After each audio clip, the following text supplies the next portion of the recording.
evening, everyone, and welcome back to New Game Who Dis. Ever since this show became a runaway freight train, pulling in over 40 million viewers every week, not since the finale of Cheers has there been as many people watching a show at one time as there are people who watch New Game Who Dis. True facts. All truth here. Take the finale of Cheers, MASH, Seinfeld, and Friends. Double it. That's New Game Who Dis. That's our audience. So early on, when we were still at just MASH numbers, mere MASH finale numbers. Mere MASH numbers. To give you a frame of reference, I was like, I gotta start thinking about games through like the end of the year, because I think we're gonna keep this one going. And so I'm looking around and looking at different games, and then I stumbled on this one, and I was like, what in the holy hell is this game? Everybody was talking about it like it's a great time. And I was like, well, all right, what is it about? Couldn't find out any information, so I bought it, and I remember I told Joe that I was getting it, and he's like, "Oh yeah, I have that book. It's unreadable. I've been looking at it, and there's no game there." Then he got really mad. He was like, "There's no game. I don't understand. Like, is this a weapon or is this a cat? Like, it doesn't make any sense." And I'm like, "All right, now I'm definitely going to buy it, and I'm going to read it." And after, I'll give Joe credit, 4 minutes, I was like, oh, this is how you play the game. It seems pretty straightforward. You just skip through the opening part of the book, and then it all really makes sense.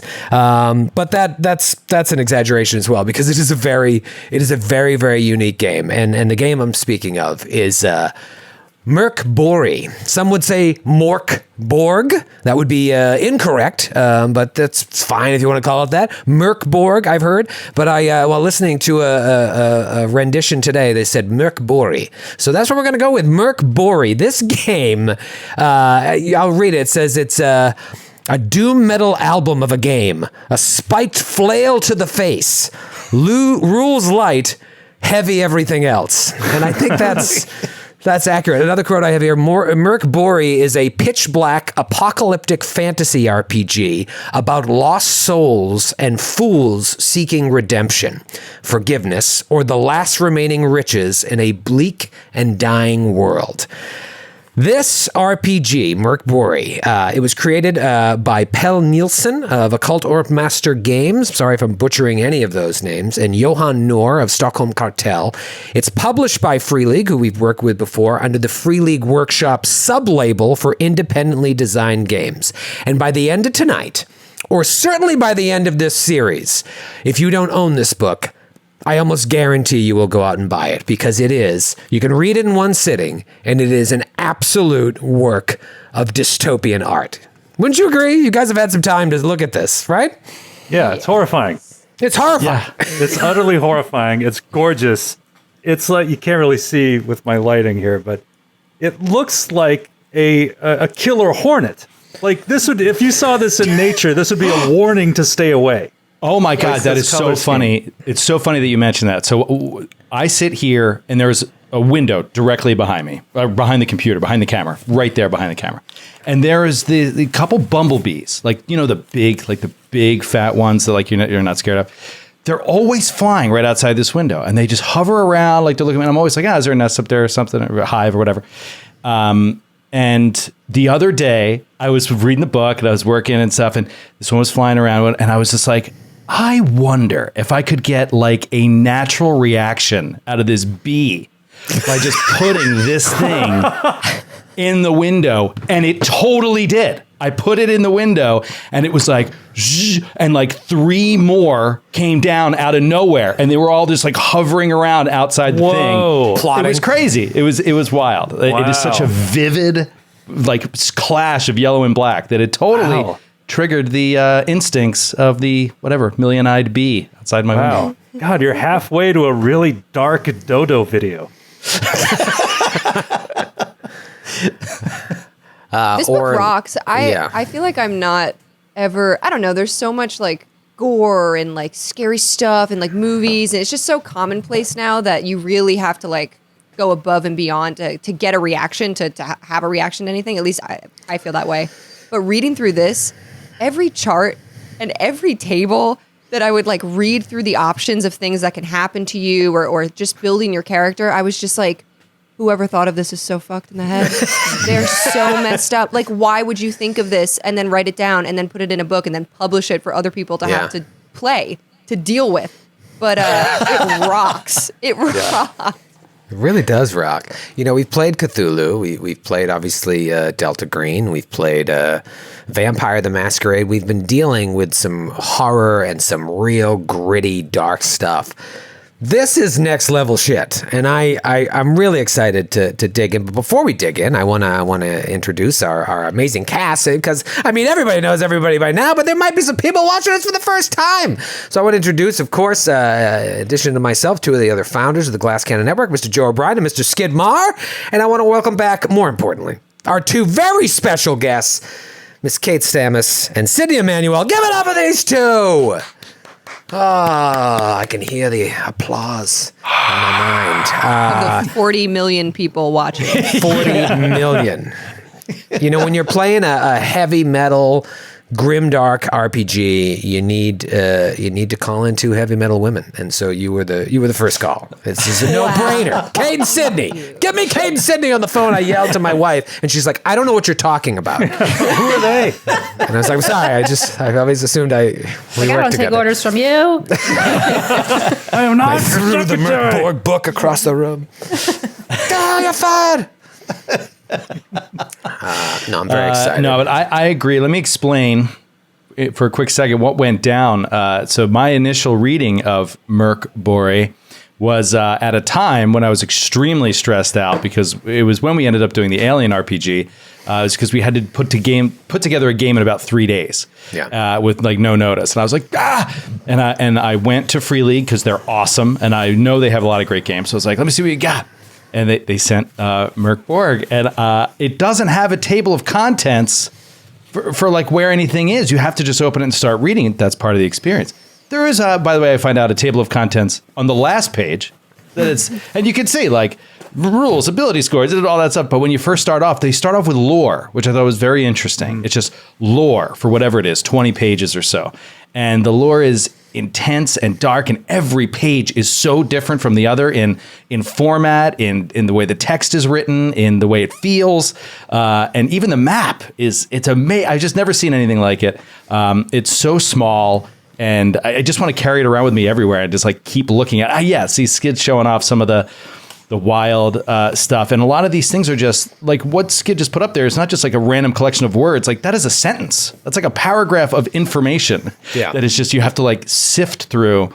It's really, really badass. Grant is, say of this course, about like every game, that their world book is beautiful and amazing. This one really is like so much attention to detail. The art is amazing. When I'm reading it, there's like some paragraphs that are just slightly askew, and you're like, am I losing it? Like reading this right now? Yeah, you think it's going to drive you insane. It's like the King in Yellow.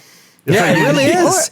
Joe, calling back, I feel like we've talked about this so many times, but it's like House of Leaves, which you and I both loved and you recommended and I read. But yeah, it's one of those books where, like you said, Kate, like you start reading it and then you just absolutely start losing your mind, and you're like turning the book sideways and like upside down, like squinting at it, but it's part of the experience. It's true. There's a lot of times you have to turn the book this way to read a line, and the line will be like, if you ever roll a 1 on this, you immediately die. And it's like in the small, tiny print. Yeah, a little tiny print. That you were like, well, what happens if I roll a... Oh, wait, what does this say? Oh, you immediately die. It's just, I've never seen a book quite like this. Very inventive. Yeah, it's also, there's something to be said for like the beauty of symmetry, which is something that I know, Troy, you're obsessed with, and I'm obsessed with to a certain extent. Like, you want things to line up. You want things to be the same. Yeah. You want fonts to be correct. You want colors to be even. You want it all to look like Denzel Washington's face. Exactly. Right, exactly. That's all I want out of my rule books. Flawless. Yeah. And you open this up, and to me, it's such a work of art to go the complete opposite direction. And it takes a great deal of skill, I think, artistic creativity and skill in how you put the product out there, to have different fonts constantly, everything off kilter, everything, but make it look purposeful and good and interesting and not just like a mess.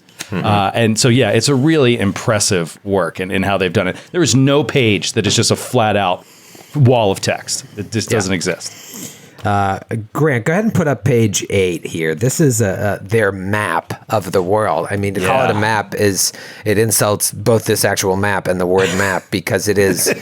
It's truly artwork, and it reminds me of and I'm going to mention this a lot more about my sort of love of Dark Souls. Joe and I have a longstanding love of Dark Souls. There's a lot of that in this, I think, and this reminds me of like. If you've ever played Dark Souls 1 and you look at the map, you can go online and like people have made like the layout of what the map of that game looks like. It reminds me of a world like this, just a complete mess where everything is kind of interconnected. But the way they do it here, it looks like it's like a ransom note, the way they pasted everything together.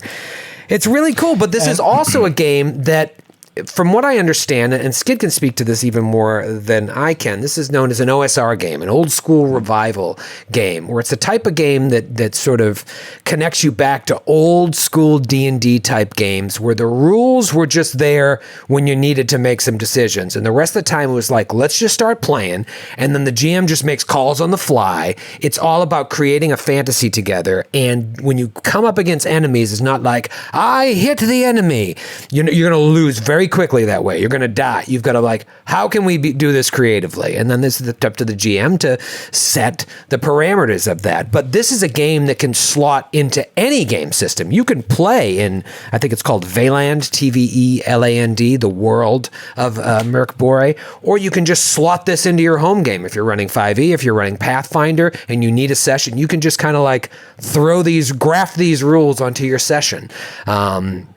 Skid, what do you know about the OSR, the old school revival?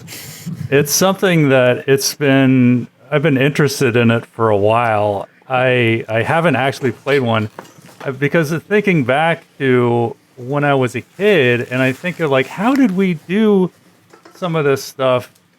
Because there weren't rules, like there weren't like skill checks in like old school D&D. It was just like, how did we do anything that was not combat? And I can't remember because for most of it, there's no like codified rule for it.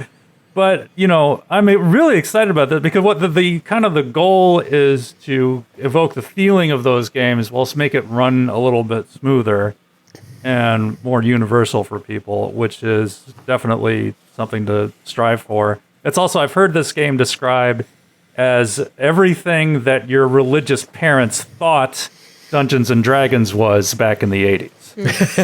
So, Kate, what did you read right before we started from the back of the book?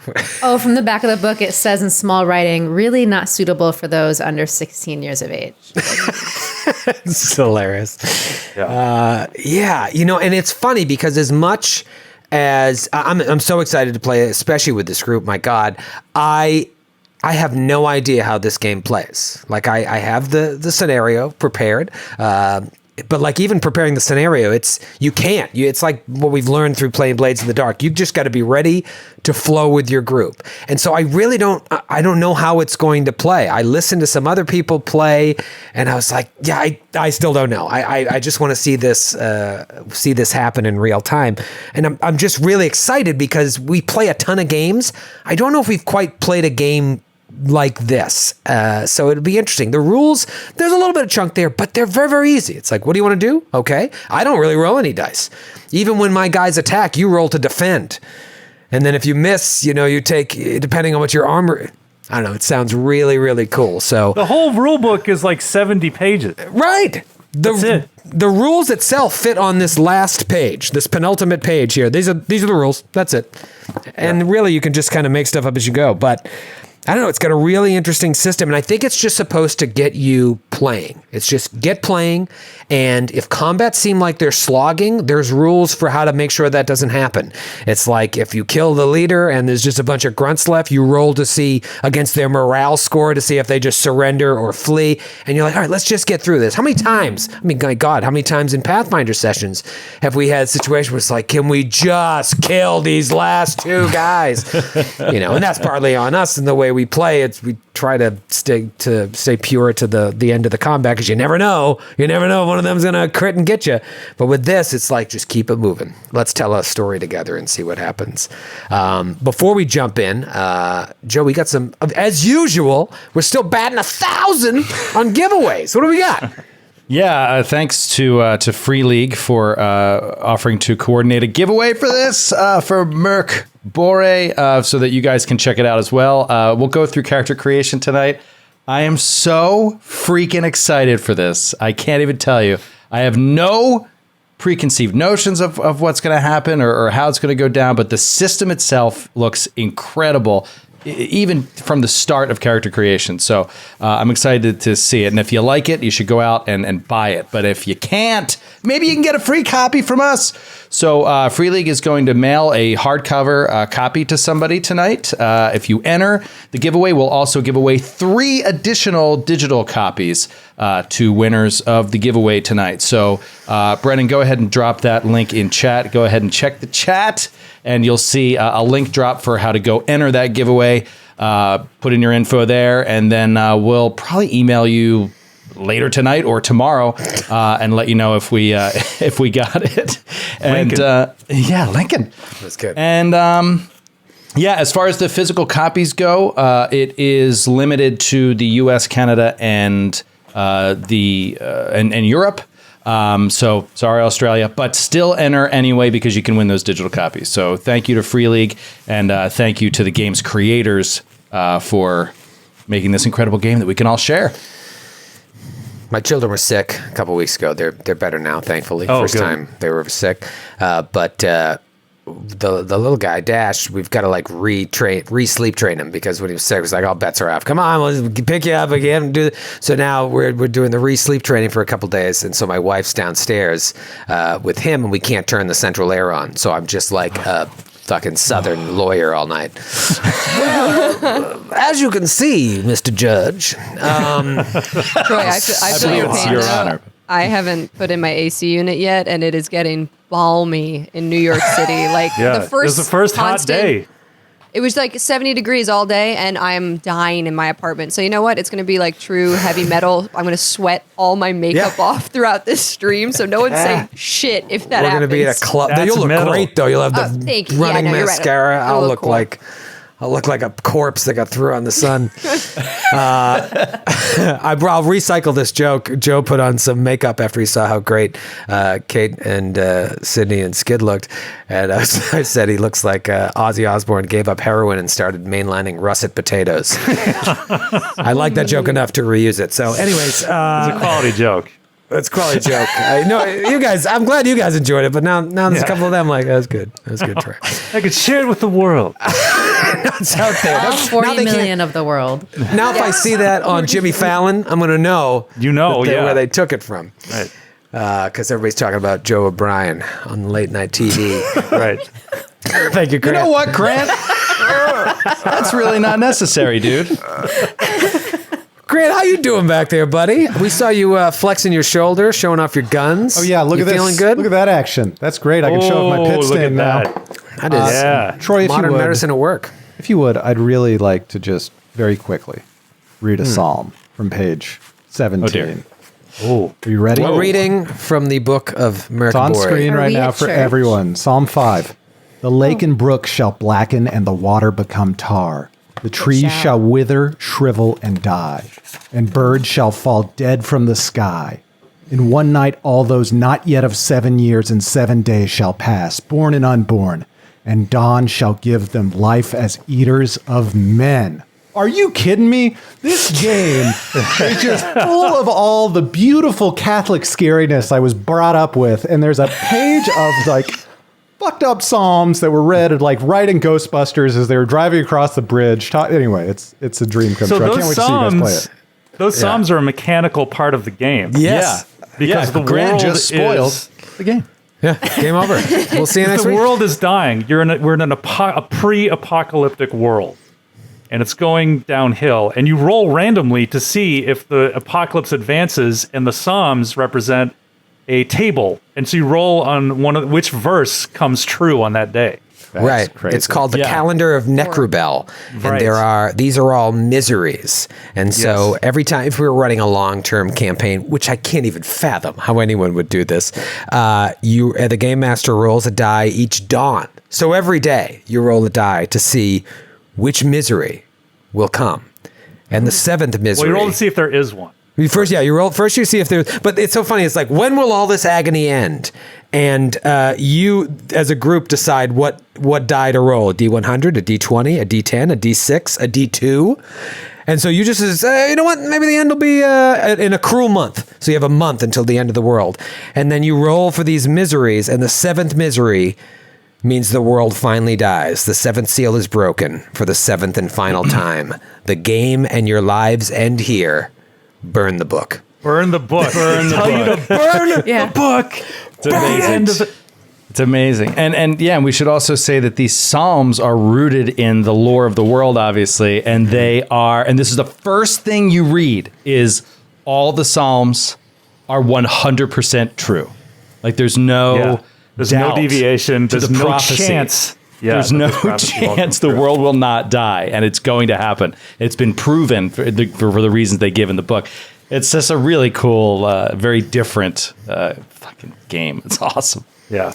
I'm going to read from the beginning of the book because I think it's a great way, like Grant was doing, to get into the mood of this. This is the first page of the book. It says, "The wind from the west, from the sundered land.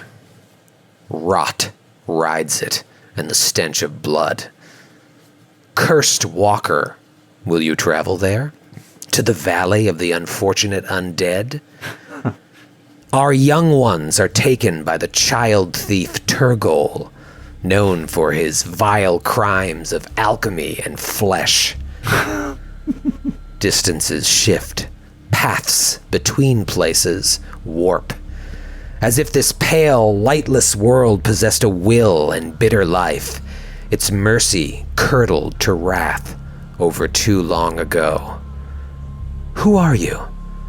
The grave robber with silver glittering between cracked fingernails?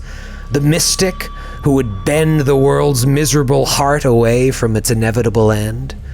Most likely, it makes little difference. No one has seen the sun in years. The old care more for sacrifice and god offerings than their bawling spawn. Doomsayers are proved right time and time again and embraced by hidden powers. Maybe it's best to surrender, to trust your own instinct and skill rather than the whim of the dice, before all is drowned in welcome silence. Life locked and failing in a dark fort. Dark Fort is, of course, the closest English translation to Mrk Borg. I said before, if you follow, what Joe and I, we always talk about Dark Souls. It's a love bordering on obsession for Dark Souls. When you start reading this book, the world of Mörk Borg feels like that world. But whereas the Souls games have a very Japanese feel to it, which there's horror, there's depravity, but there's also this like strange poetry to the way it all plays out in Dark Souls. Mörk Borg is like your classic Nordic terror. I haven't really dug too much into Midsommar or Hereditary, but like from what I understand, it's like take those movies, dial it up to 11, murder its children, and cook its wife, and that's the game we're about to play. It's dark, but it also looks rad. Like people say, it's like heavy metal. Heavy metal's cool. Also, you're not supposed to let your parents know you're listening to it. I didn't know. expect to get as into it as I did. Like the more I read, the more I was like counting the days until we were fucking playing. And I was just like, didn't even have a character in mind or anything. I was just obsessed with like, how is this gonna play? Like, how gross and horrible can it be? I mean, the book just constantly reinforces your imminent death. Yeah. And in a horrible way. And how horrible your life is now. It's every day is horrible. It's fascinating. Yeah. Doom, goth, metal, badassery. And I'm just pumped, Kate. I'm pumped. I just want like a clip of you just going doom metal with like the eyeliner. I just want to watch it all the time. I know. It's just, I'm trying to wipe the smile off my face so I don't look like such a goob. I just want to be like, ugh. But I'm just like, I'm so giddy. That's why this session is so important because, like all New Game Who Dis is, we're starting with character creation. It's always like a session's 0.5 because we'll jump into the story tonight too. Unless character creation takes 4.5 hours. I don't know. I have no idea. I always come into these things worried I don't have enough material, and then it hits the 2-hour mark, and I'm like, how am I going to end this in under 45 minutes? But that's why I think character creation tonight is going to take a very. It really is going to take a collaborative effort to create the lives of these characters, because this goes back to Cyberpunk Red when we started the new version of New Game Who Dis. Remember we were rolling all those like traits and like fears and wants and needs. That's in here. We're going to be doing that tonight. I want to really extrapolate upon those things because it'll be like one line. It's like you're always longing for that thing. And like I want to talk about that and collaborate together and figure out what that is so that when we start the adventure, we have an idea who these people are and why they're in the situation we're in.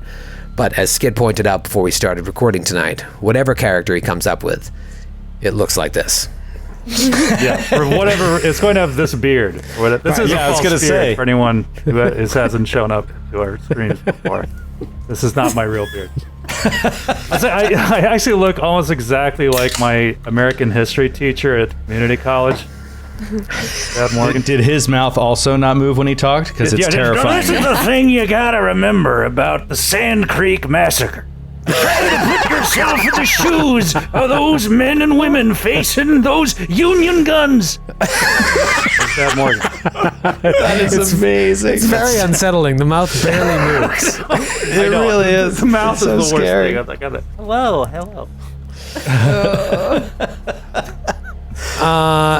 So, yeah, I think the way we're gonna make these characters come to life is gonna go beyond their attributes and their gear, which we're gonna roll for, and it's gonna be super important because some of you are gonna start the game armorless with a broken femur as your only weapon. Some of you may have like one volatile scroll in your pocket that will kill you if you fail to roll to use it. As we dig into character creation, there's going to be a lot of things that you'll randomly roll on that are going to form this character together. But I really want to work together as a group to figure out who these people really are and create backstories that go beyond these cryptic one-liners that are going to come out of rolls. Yeah, I need the help, so please feel free to chime in. He always sells anything. his creativity short, and he's right to do so. I decided right out the gate that we're going to use the optional classes because you can just build, again, I don't want to keep referring to Dark Souls, but like the equivalent of a depraved in Dark Souls, where you just start with a loincloth and a club, and it's like, good luck. Have a good game. You have the option to do that, and it's a little more intricate than that. You roll your equipment, your armor, your weapons, and you get access to everything. I think the optional classes are what's really going to make this shine, because now we're going to have a group where some people do some things well, others do some things well, and like you're really bad at this and you're really bad at that, and then you have cool powers and stuff.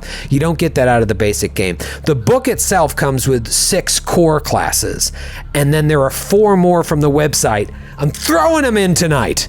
Nice. So you have the Fanged Deserter, the Gutter-born Scum, the Esoteric Hermit, the Wretched Royalty, the Heretical Priest, and then the Occult Herb Master, and now the 4 that were added on the website, and I'm sure over time there'll be more and more. I mean, wait till you see the artwork on these things. I mean, look at this!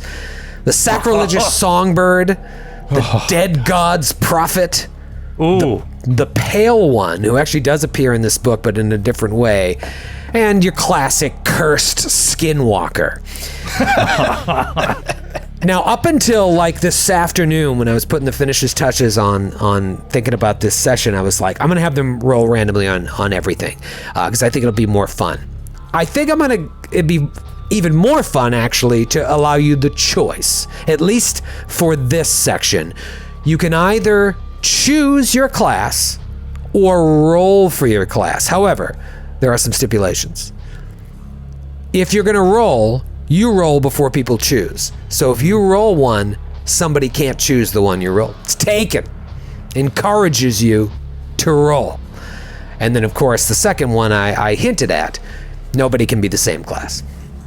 Okay. So if you all roll, Can you all I roll offer four. a third option, just an amendment? I'll listen. Could we possibly, because I want to roll, but there's like one or two that I have no interest in. Could we roll and roll one more time if we don't like it? Little re-roll action. One re-roll? Look at my Narragansett watermelon shandy. It doesn't get more metal than that tonight. You want to do a little re-roll action? Well, here's what I'll say, Joe. I think this is fair. We're already playing the game, because here's my bargain for you. If you roll and you don't like it and you're like, I want to re-roll, you can, after everybody's picked that wants to pick. Okay. They might pick that class you want. No, that's okay. I'm totally down with that, because I I think don't that's have fun. my eye on anything in particular. I just have a few. I'm like, Yeah, I didn't dig too much into the four that were online, but I'm like, let's just start playing and see what the fuck happens. I didn't really either. Yeah. So who wants to roll? Oh, Sydney. man. Sydney, I'm taking you to Vegas. I'm gonna roll for class. Yeah.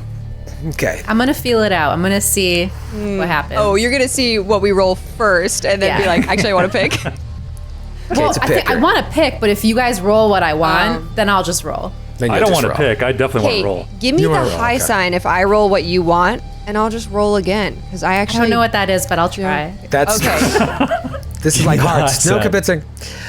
It's just the finger. Just give her the finger. All right, so we got you Skid, know which one. Skid, You Joe, know and which one. Sydney are gonna roll. Kate is gonna wait and see. All right, so now How I do didn't you even think have about these this. already to go? Like, what? This is so The good. last game, I had that. The vampire So game. good. All right, so how do we decide? You know what? So the three of you that want to roll. Wait, it's a What are we rolling? D10? If A you D20? you will roll a D10, and so the order that I just read them in will be the order, because in the book it's just a D6. We'll do a D10. Sacrilegious Songbird will be 7. Dead God's Prophet 8. Pale One 9. Skinwalker 10. So roll. If you roll the same thing, we'll do a re-roll. Okay. Okay. My 3. goodness. 3. Ooh, roll. So don't even look, Sydney. 8, and I forgot what you said 8 was. 8. Sydney. Dead God's Prophet. Oh, that's so good. Oh, do you want a re-roll? I don't know. You want a bit of a re-roll? I don't know. I mean, this is sick. Dead God. Well, you know what? Look at that. While Skid and Joe re-roll. 4. 4. O'Brien. 4. Oh my God, Dude, this is getting weird already. Kids It's like eating a popcorn Grant in the rule back. catastrophe. 7. All right. 2. All right. So that would have Joe as a gutter-born scum. And Skid as a sacrilegious songbird. Yeah, I am. That's perfect. So we'll leave those out there. And now, Kate, you can just pick, and then we'll see if they want to re-roll. Unless you want to roll. I mean, I at this point, you wanted might to as well. choose what Joe got. Joe rolled a 2. I wanted to choose Gutterborn Scum. You want a gutter-born scum? Well, no. Let me re-roll then, because yeah, I'll re-roll it. Okay. I'm fine with that because it's kind of thiefy, and I play a lot of thieves. So let me see if. Let's see what you get. 3. Oh, we tied Esoteric. before. Yeah. Esoteric Hermit. Esoteric Hermit. Cool. All right, let me start reading this. Ooh, I see a whole section for Eldritch Origins. All right, I'm in. Does everyone like their class, or would they like to try their hand again? I'm good. Sacrilegious Songbird for Skid. I'm gonna keep mine too. Dead God Prophet, Gutterborn Scum, and of course, an Esoteric Hermit. This is absolutely amazing. I'm so excited. This is awesome. So, if you look at your class, let's just bring up, for example, the Dead God's Prophet. Okay? So this is old Sydney. Look at that artwork. Oh, My man. God, it's so it's gorgeous. There's nobody that just looks like Tom, the guy that works at the hardware store. They all look like this. This is the story behind the Dead God's Prophet. You hear voices in your head, so maybe this is like an oracle type creature. I can't help myself. I have to think of the Pathfinder equivalent of these. Like Joe, I'm assuming you're some sort of a druid, and Songbird might be a bard, and Gutterborn Scum, you said, might be roguey. We'll see. It's more Dead of an God's oracle. Prophet. Yeah. You hear voices in your head telling you what to do, or at least you think you do. You are the prophet of a god. Only your god is dead, slain by the basilisk. She within the wretched peaks of the Bergen Crypt. The basilisk, I think there's 2 of them. It's a big part of the lore of this story, and they're like, from what I understand, they kind of run the show. I think that there's 2. Skid, correct me if I'm wrong. But I think there's 2, and they're both 2-headed. Yeah. Yeah. And I think one is he, right, and one is she, and then there's their heads. Whatever. Their heads have different names one of too. the heads is the prophet that has prophesied all the doom that's to come in the world. That's been accurate 100% of the time. That's one of. And one of the other heads is intensely jealous of the one that knows all the prophecies and gets them all right. So freaking cool. You folks at home in the zone for what we're doing here? 2 2-headed basilisks named he and she. One predicted the end of the world. One is jealous. Now, no one wants to hear the words of your god, Sydney, but you can still hear them day and night like hot wires through your brain. You're going to begin with 1d6 times 5 silver, because you'll start with you are going to start with some equipment, some more than others, some less than others. You would normally start with 2d6 times 10 silver. That's your base character. But when you do optional classes, everybody has something a little different. So you begin with 1d6 times 5 silver. Give me a d6 roll here and see how much you're going to have to work with. Practice. Oh, I bet it was. It was a 1. I wasn't want it? to, sorry, just real quick, I want to jump in because this is one of the things I loved about character creation. I've never seen this before. How about, don't you think the normal flow is you get your abilities, and from there you get your skills or your spells or your what have you, and then the last thing that you do is equipment. That's just sort of like, equipment. And right at the front, start of character creation, 2d6 times 10 silver, water, skin, some food, etc. And then it says, your soul and your silver are your own and equally easy to lose. To begin with, you are what you own. So the first thing is equipment, and you roll equipment. And I just love that concept. In this desperate world, what you have is the best parts about you. That's it. It defines like you. Your ability to survive. Yeah. And I'm going to get into that with Sydney shortly, because your class can determine your equipment in some ways. For example, the Fang Deserter is kind of like this orc warrior. It says if you can, there's a chance for you to get a scroll in that basic equipment. If an orc gets a scroll, it's like, or the Fang Deserter gets a scroll, it says like, use it as toilet paper. It's useless to you. So if you get the scroll, you can't use it, but that was your equipment for that one of those 3 columns. Oh man, that's so messed up. Brutal. Your class is important. I don't think there's a lot of stipulations for your basic equipment, but I do remember that one. Like you could get a scroll and it's useless to you. All right, so you rolled a 4, so you're going to start off with 20 silver. It doesn't seem like this is going to be a character that's going to be rocking weapons. You're going to be a big magic user. Give me a D3 for how many omens you start with. Omens are, what would you Bottle call caps. them? They're bottle caps. Yeah, they're kind of like little Or bonus hero powers. points or whatever. Yeah. 3. I start with 3. Wow, max. Whoa. Omens. Wow, good for you. That's great. So it's like fate. And you can turn them into negate a fumble or a crit. You can turn them into re-roll. You can turn. There's like 4 things you can do with them. Yeah, it's like a hero point. Probably need those so desperately. So that's awesome. I'm going to come back to hit points for a second, but you know what? While we're here, why don't we just name your god? Roll 3 this is so d10, cool. but roll them one at a time. So the first one will do the first call. You'll see. This I is just so did. cool. Oh, what'd you get? I just did. This is what I love, the tables and charts and how everything is so like customizable. All right, so my dead god's name is Kavera, Beacon of Death. Vera. Beacon of Death. Beacon of Death. So you know it was a good god, and it's so sad they're dead. But yeah, Kavera, Beacon of Death.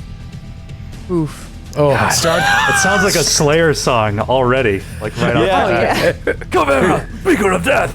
Beacon of Death. Beacon of Death. To die. Start thinking about that. Well, all right, so you're a prophet of a dead god who was the beacon of death, Kavera. Again, I said it will come back to hit points, but let's look at the abilities here for a second because this might have some stipulations on what equipment you can have. All right, so yeah, you have less chance. You have to use basic weapons. It says you have to roll a d4 on the weapon table. I think the weapon table goes up to a d10, with a 10 being like a Zweihander, not even available to you.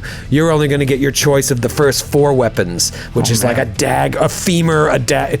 Terrible. That's not your jam. Same with armor. You're not going to get heavy armor. You're going to get access to basic armor. I love the way they do this, that the classes are restricted, not with like, light armor proficiency, medium, heavy. It's like, this is what you start with. It's all your character is based around. We'll get to the rest of this stuff here, but it's important to see if you are literate and can use scrolls. That's good. If you start with a scroll, consider that you pass the okay. You are literate and can use scrolls, but must pass a DR12 presence test. Presence is one of the 4 ability scores. When encountering them, not to immediately attempt to destroy them as words of false gods. So anytime you encounter a scroll, including at character creation, Party was like, no, burn that, that's a false god. If you pass your presence test, then you won't have to do that. Wow. Okay, so let's see. Let's go to the equipment table. This is going to be on page 19, just your basic equipment. You don't have any restrictions, but you do have one caveat should you roll and find a scroll here. So there's 3 tables, as you can see, D6, D12, and D12, your starting equipment. If you roll a 1 or a 2 on this first D6, you get nothing. Move on to the next one. Give me a D6 roll. Oh wait, I thought I rolled a D4. That's just when we get to weapons. This is everyone starts with basic equipment. This is like your chance at getting 30 feet of rope or a torch or a medicine chest. This is your free equipment. I rolled a 6. I get a 6? donkey. You get a donkey. Oh, nice. Or you can trade it in. Yeah, or you can trade it in. Hell It no. says- Are you kidding me? I'm a freaky prophet in the wilderness. I have a fucking donkey. Yeah. I love that I you love have a it. donkey. That's And so I love the way perfect. they go donkey. Not bad. Yeah, every once in a while there's little comments Little quips. on their own book. I mean, it's amazing. Kavera, Beacon of Death, with donkey. All right, give me a D12 here. This is where there's some scrolls in the mix, which will come into play. That is... Wait, nope. That is a 10, which I see is a bomb? A bomb. You have a sealed bottle that, when thrown, does D10 damage. As long as nothing goes wrong. D10 damage, just so you know, is a lot of damage in this game. Oh yeah. It would kill pretty much any PC. Right. Like if you rolled 5 or 6 or higher. Right, so if you fumble, if like you get to the boss and you're like, it's time, throw the bomb and fumble, just kill everyone. Yeah. All right, so It's you've the got holy hand grenade. you've got a donkey and a bomb. Loving this already. Give me another detail. Donkey and a bomb. And he said... You should rig the bomb to the donkey and be like, I'm gonna blow it up. One step closer, I'm Give me blowing what the I want, donkey. or I kill the donkey. I'm rolling so high. I rolled an 11, so I have some lard, which can function as 5 meals in a pinch, which is disgusting. It's disgusting. Wait till we get into the actual game and you see what you're going to be, what like you will get excited about in terms of food.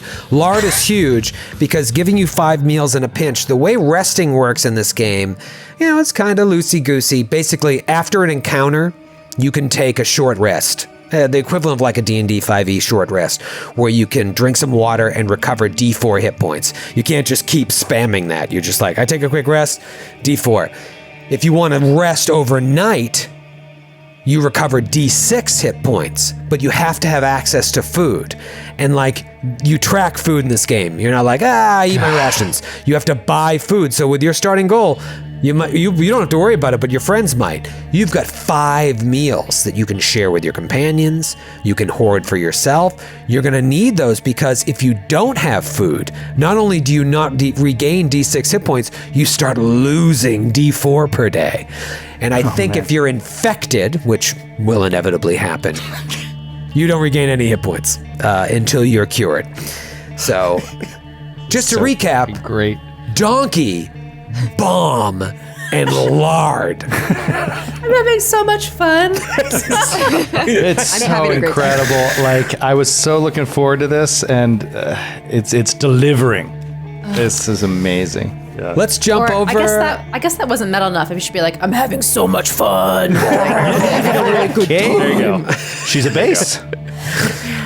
Let's jump over to somebody else. Who wants to jump in here, and we'll do your starting sitch. I'll go. I'll jump in. You think you're ready? No. Think you're ready for the big time? I don't like silence on the stream. So I try to fill it at all times with sound. With sounds of sadness. All right, so you're an esoteric hermit. Look at this. The stone of your cave is one with the stars, silence and perfection.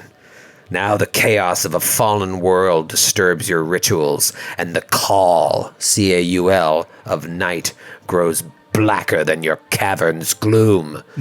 Irritating. It's a weird little exclamation. Irritating. You begin with 1d6 times 10 silver and d4 omens. Go ahead and give me a d6 roll. Sydney, in the meantime, feel free to start looking at that equipment page and seeing where you want to spend your money. Obviously, we don't know who this person is yet, but you might have your eye on some shopping. Is the equipment page the same as the random table roll? No, Is there silver value on everything there?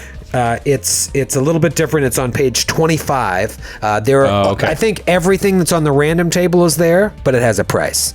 Got it. Okay. And you might want to keep in mind the cost for repairing armor. That's something that you might want to just keep in your back pocket, because armor, once it starts going down in quality, you're going to want to repair it. You rolled a 6, Joe? I rolled a 6. Wow, so you're going to start with 60 silver. That's 60 silver. pretty sweet. How many omens? Go ahead and give me a d4. Sydney's character is starting with 3 omens. How many will you be starting with? I'm going to say 1. 4. Oh my god! Wow, pick an omens. Wow. Amazing. Holy shit, that's great. Very few things better than getting a 4 on a d4. All right, fantastic. Let's talk about your Eldritch origins. Let's just get it out of the way. Let's talk about your Eldritch origins. So we can enjoy our dinner and not have this read weighing these on yet us. because I didn't want to know what the other ones were. So I'm just going to roll it and say D6. who this person is. 5. What is 5? An average individual until you encountered something in a dim glade in Sarkosh. All right, so Sarkosh is the forest, or one of the big forest areas in Valand. Again, I don't know if I'm mispronouncing it. The forest seems lately to spread unnaturally fast. Paths tangle and wind in the overgrown gloom, leading wanderers astray. Far in the depths of Sarkosh, always where one least expects to find it, in a halo of dying trees, is Graven Tosk, a truly ancient cemetery filled with mausoleums, blank-eyed cherubs, stagnant fountains, plague pits, and some ordinary graves.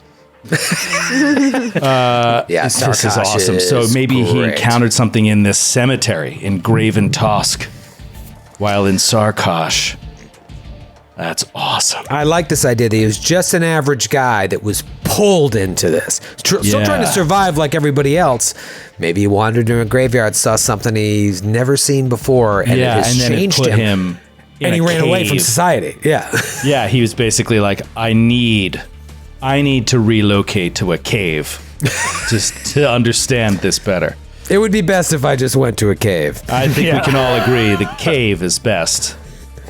All right, so you have a pretty cool, we'll get into abilities afterwards, but you have ordinary starting equipment, so we're going to do the same thing that we did with Sydney's Dead God Prophet, but you also get one random scroll, either sacred or unclean. So you too will get very limited weapons and armor, because you're going to get only a D4 in the weapons table and a D2 on armor, just like the Dead God Prophet. So these are our two magic users. Hopefully somebody else will be wielding this Y-hander, but you're going to get a cool power. Let's go back to the equipment table. Give me a D6 roll.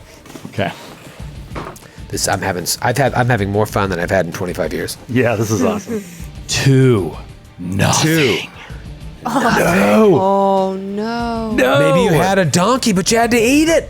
I don't know. Nothing in my cave. Give me a D12 roll. It's nice that they Donkey made brought the cave D12s stink. back. Yeah. All right, D12. Here we go. 11. A bottle of red poison. Give me a D4 roll to see how many doses of said red poison that you've been cooking up in your cave. 4. 4. My D4 is hot. You're killing it today. Interesting. So toughness DR12 or D10 damage. So I'm reading that again. This is a game where you tell me what you want to do with that poison, and then we'll figure it out. But it's the type of thing, it's like if you add it to your weapon and strike someone, it does the weapon damage and then possibly the poison damage, and then I have to try and resist that with a toughness DR12 roll. That's kind of how I'm reading. And DR12, so everybody knows, is standard. That's like a normal Basic. challenge rating.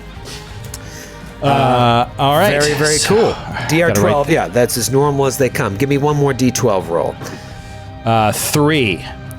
Small but vicious dog. Oh, awesome. Yes. We've got a coterie of animals. Give me a D6 roll to see how many hit points this dog has.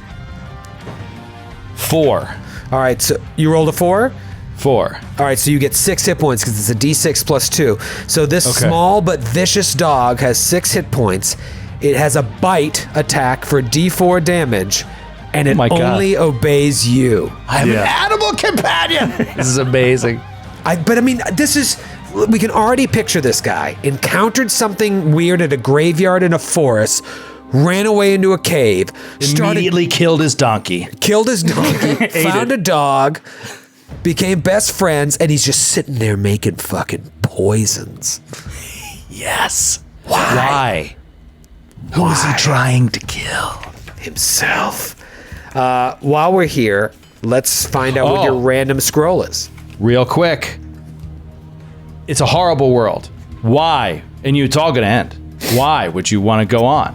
Why not just commit suicide? You cannot.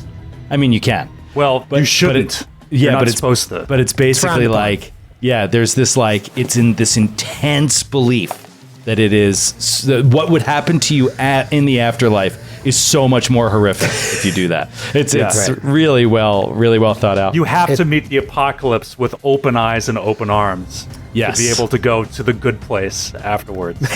And there is a whole kingdom that's devoted to mass suicide. Yeah, on the day of the apocalypse. Yeah, and they're these huge heretics, and suicides they're hunted down like heretics.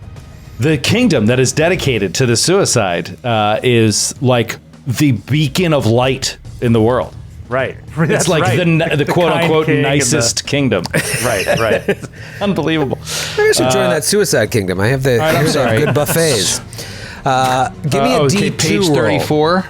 Yeah, it's 35. But go ahead and give me a D2 roll to see if you're going to get an unclean or a sacred scroll. Okay. D2. I got a 1. All right, so you're going to get an unclean scroll. Give me a D10 roll. Scrolls are fun. They're magic, but man, 7. Don't fail on a scroll roll. A 7 is It's cool. It goes back and forth between Roman numerals and regular numbers. A 7 is Metshoodle, blind your eye. So this scroll, a creature becomes invisible for D6 rounds or until it is damaged, attacking, defending with DR6. Very cool. Wow. So basically, you're invisible until you get damage, and your attacks are DR6. So Wow. basically, a normal Super attack... easy to hit. Yeah, super easy to hit. You're normally attacking at a DR12, and a DR6 is like you can just get up behind somebody and stab them. You can almost Yeah. never miss. Mitsu, I'm probably So again, it's a self. It's a buff. It's a Yeah. buffing scroll. Yeah. a creature. You can put it on one of your friends. You'd be like, can all put right, it on I'm the going to dog. make you invisible. Oh, okay. Yeah.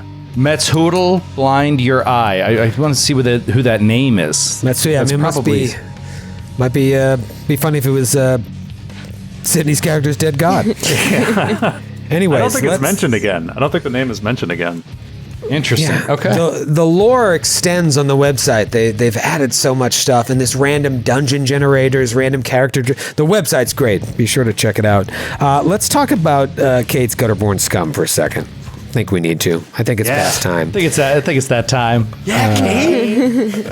This guy, look at this art. It's so great. I know. So It creepy. looks like a little child's doll, and there's little marks I on the opened knife. this page and was so disgusted reading it, and then after I was done, I was like, I gotta be that. That's it. Yeah, I love like Kate so happily being like, "Oh, I wanted gutterborn scum." Like, oh man. I wanted Gutterborn Scum. I wanted to be nasty.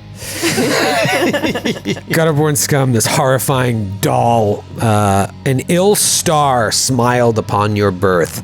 Poverty, crime, and bad parenting didn't help either. In your community, an honest day's work was never an option. Not that you ever tried. What are you, some kind of mug? A razor blade and a moonless night are worth a week of chump work. You begin with 1d6 times 10 silver and d2 omens. Give me that d6 roll for your silv. At this 3. point, 3. All right, so 30. you're going to start with 30 silver, a 30 modest pieces amount. of silver. I guess times Oh, are wow. tough for the Gutterborn Scum. Joe, feel free to start looking at equipment too, where you're Yeah, I'm working on it. Yep. you're cash rich. And then how many omens? Only d2 omens. So this is someone, it's reflecting your luck situation. You're not a lucky person. 2. 2 on a d4?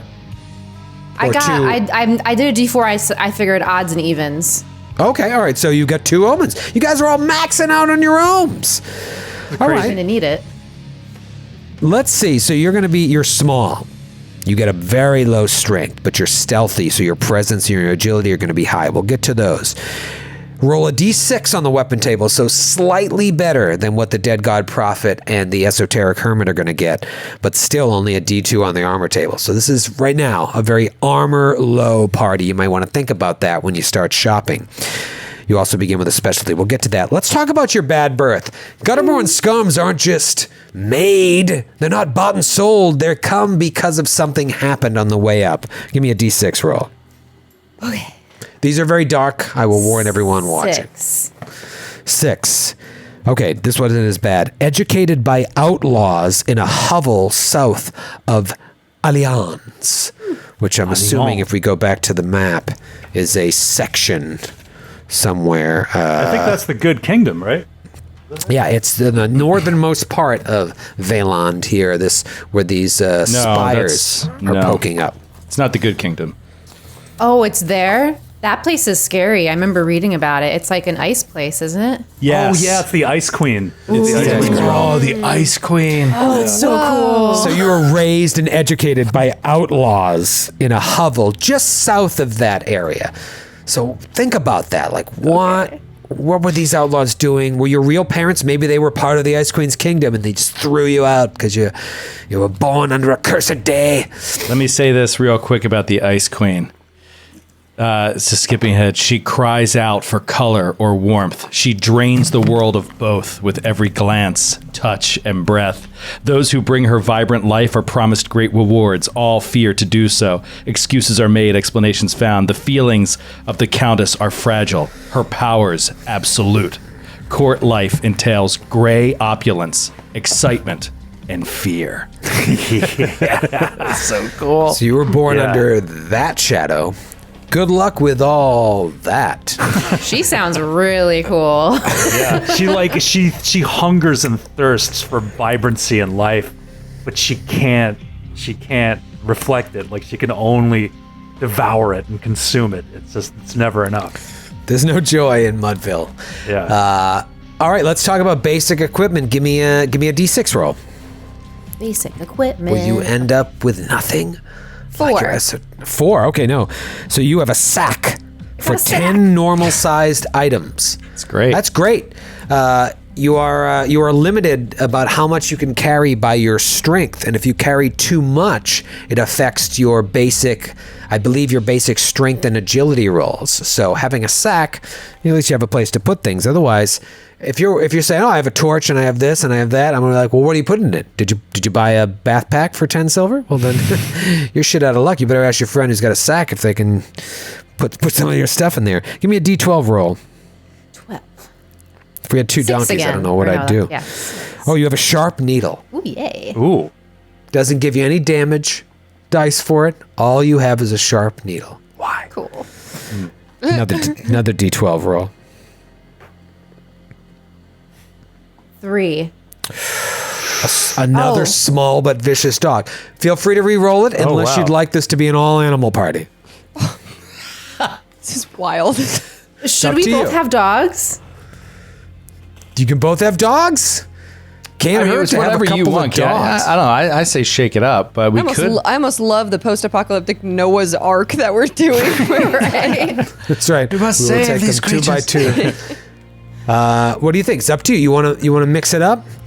I kind of like it. All right, then you All right. have a dog. Give me a D6. See how many hit points it has. Is Lords it of Dogtown.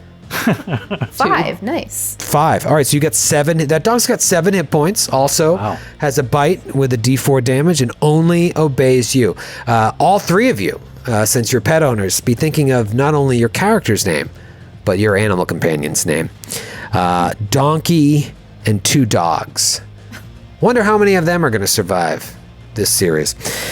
Let's talk about this sacrilegious songbird for a second. I think we've waited long enough to dig into old Songbird Johnson. Look at that artwork. I'm so glad. Again, this is something I decided today. I'm like, I think there are more classes online. Why not throw them in? I'm so glad that we did because we're using 2 of them, 2 core and then 2 of these added classes. Beautiful, beautiful. The artwork is by one of the creators, Johan Noor. And this is created by Carl Druid. Always the bringer of unwelcome sounds, your vocation as a bard left you destitute and disreputable until the rueful day when a being of impious character made you the deal of a lifetime. Your soul may be screaming, but your throat sings sweetly, and your purse ever sweeter. A small price to pay. So this is crazy. We legit have like, I guess Joe, your character is like druid occultist. I'm saying druid because it's a hermit, but it's probably more occultist is what I think oracle. Well, I think Sydney's the oracle. The dead god prophet is the oracle. Oh yeah. That's the cleric. You think she's the cleric? Huh. Interesting. Are I there mean, any- she's are there any clerics? focused on a god. This one is like you encountered something. You don't know what it is. It's eldritch. It's like some mysterious force or being. To me, that's oracle. Like, you know what I mean? Interesting.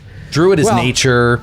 Yeah, I would say occultist, but I could see that, and I could see. Occultist is fine. Yeah. I think Dead God Prophet is somewhere between Oracle and Cleric. I hadn't even thought Cleric, but there's something about a seeing property she's getting. And then obviously Kate's character is sounds a little roguey, but like a squishy rogue if you're only getting D2 armor. And then Skid is just straight up bard. Bard. Evil bard. Wow. So we have no fighter. No. All right, but you start with some cash because you're making money doing whatever it is you do. So give me 4d6 times 10 starting silver. 19. So you start with 190 silver. What? Wow. Hell This class yeah. starts with a ton of silver because it says your throat sings sweetly and your purse ever sweeter. Yep. So Don't get too jealous, Joe, because I'm sure the fact that he's starting with a ton of gold or a ton of silver means something else will be severely Something lacking. else will be wrong. Give me a D2 roll for how many omens you'll have. Okay. 1. Okay, so our first unmaxed omen. But you know what? Where he's going, he doesn't need luck. That's right. Abilities. Your amplified personality makes up for a soul bartered.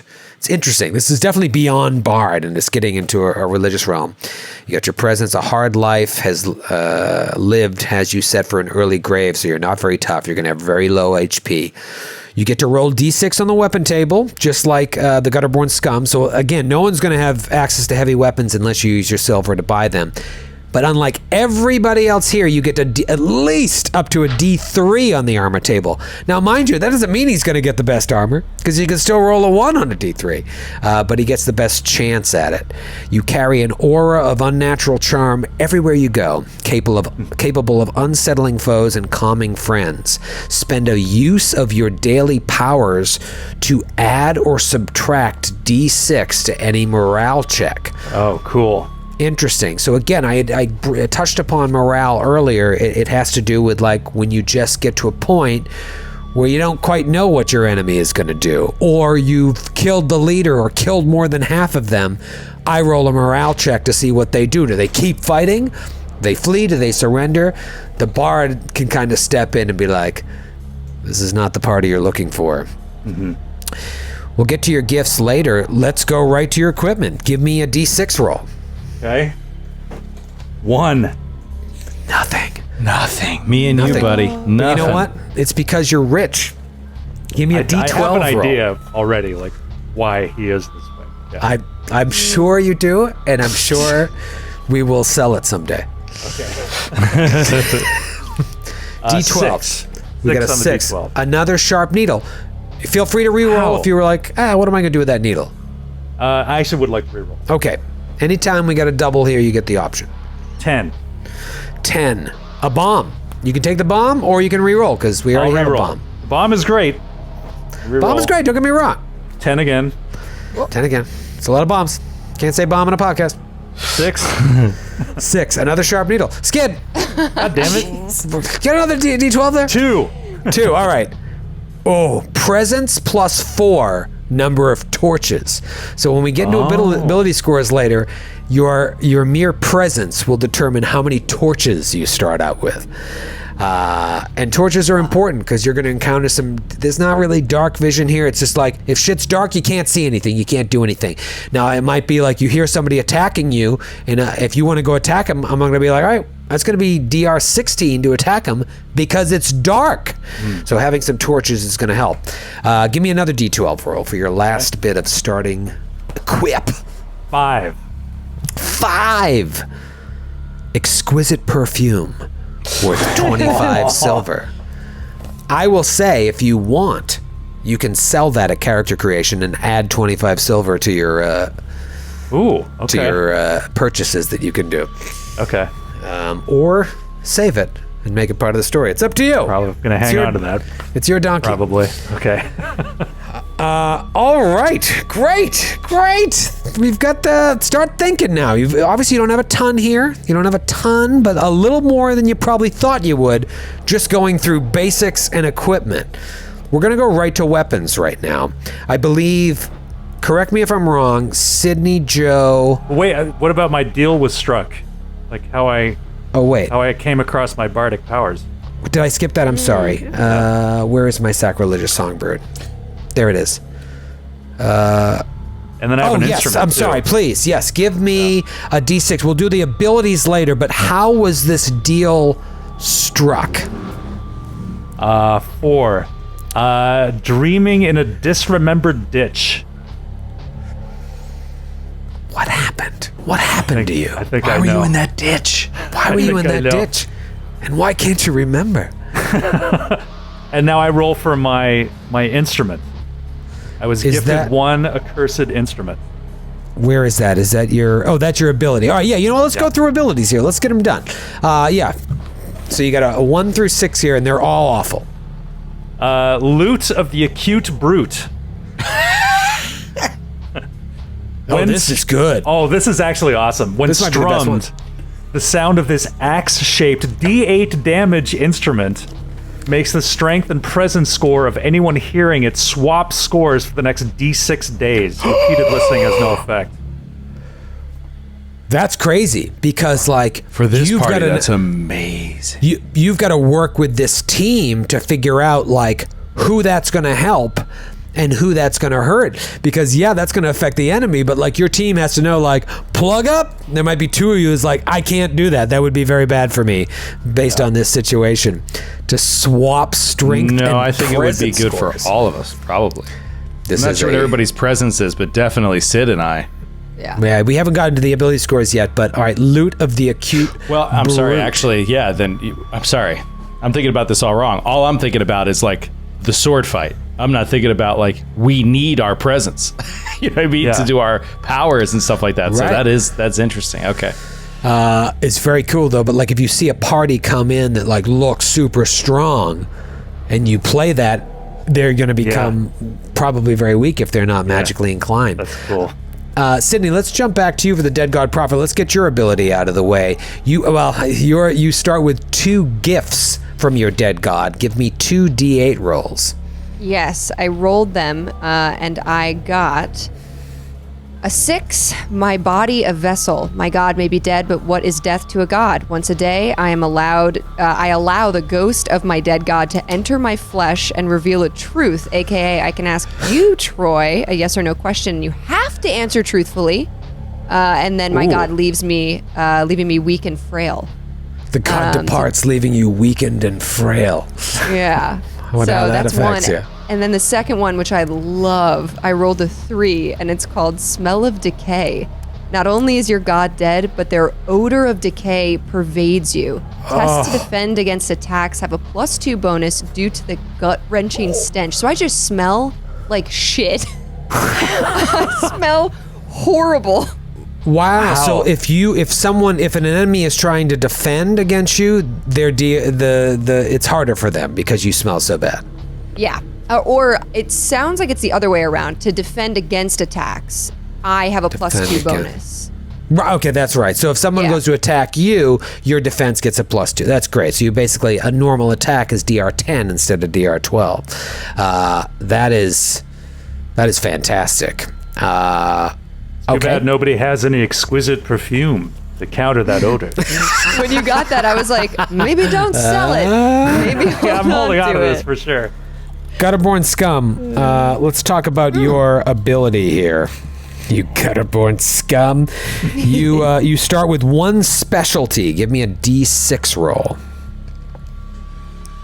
1. Coward's Jab. Do you see that one there? Yeah. Let us know When about the old attacking by Coward's Jab. surprise, test agility DR10. On a success, you automatically hit once with a light one-handed weapon, dealing normal damage +3. Great. It's your classic sneak attack. Yeah. It's your rogue sneak attack. Backstab. Attacking by surprise. Test agility. Oh, that's great.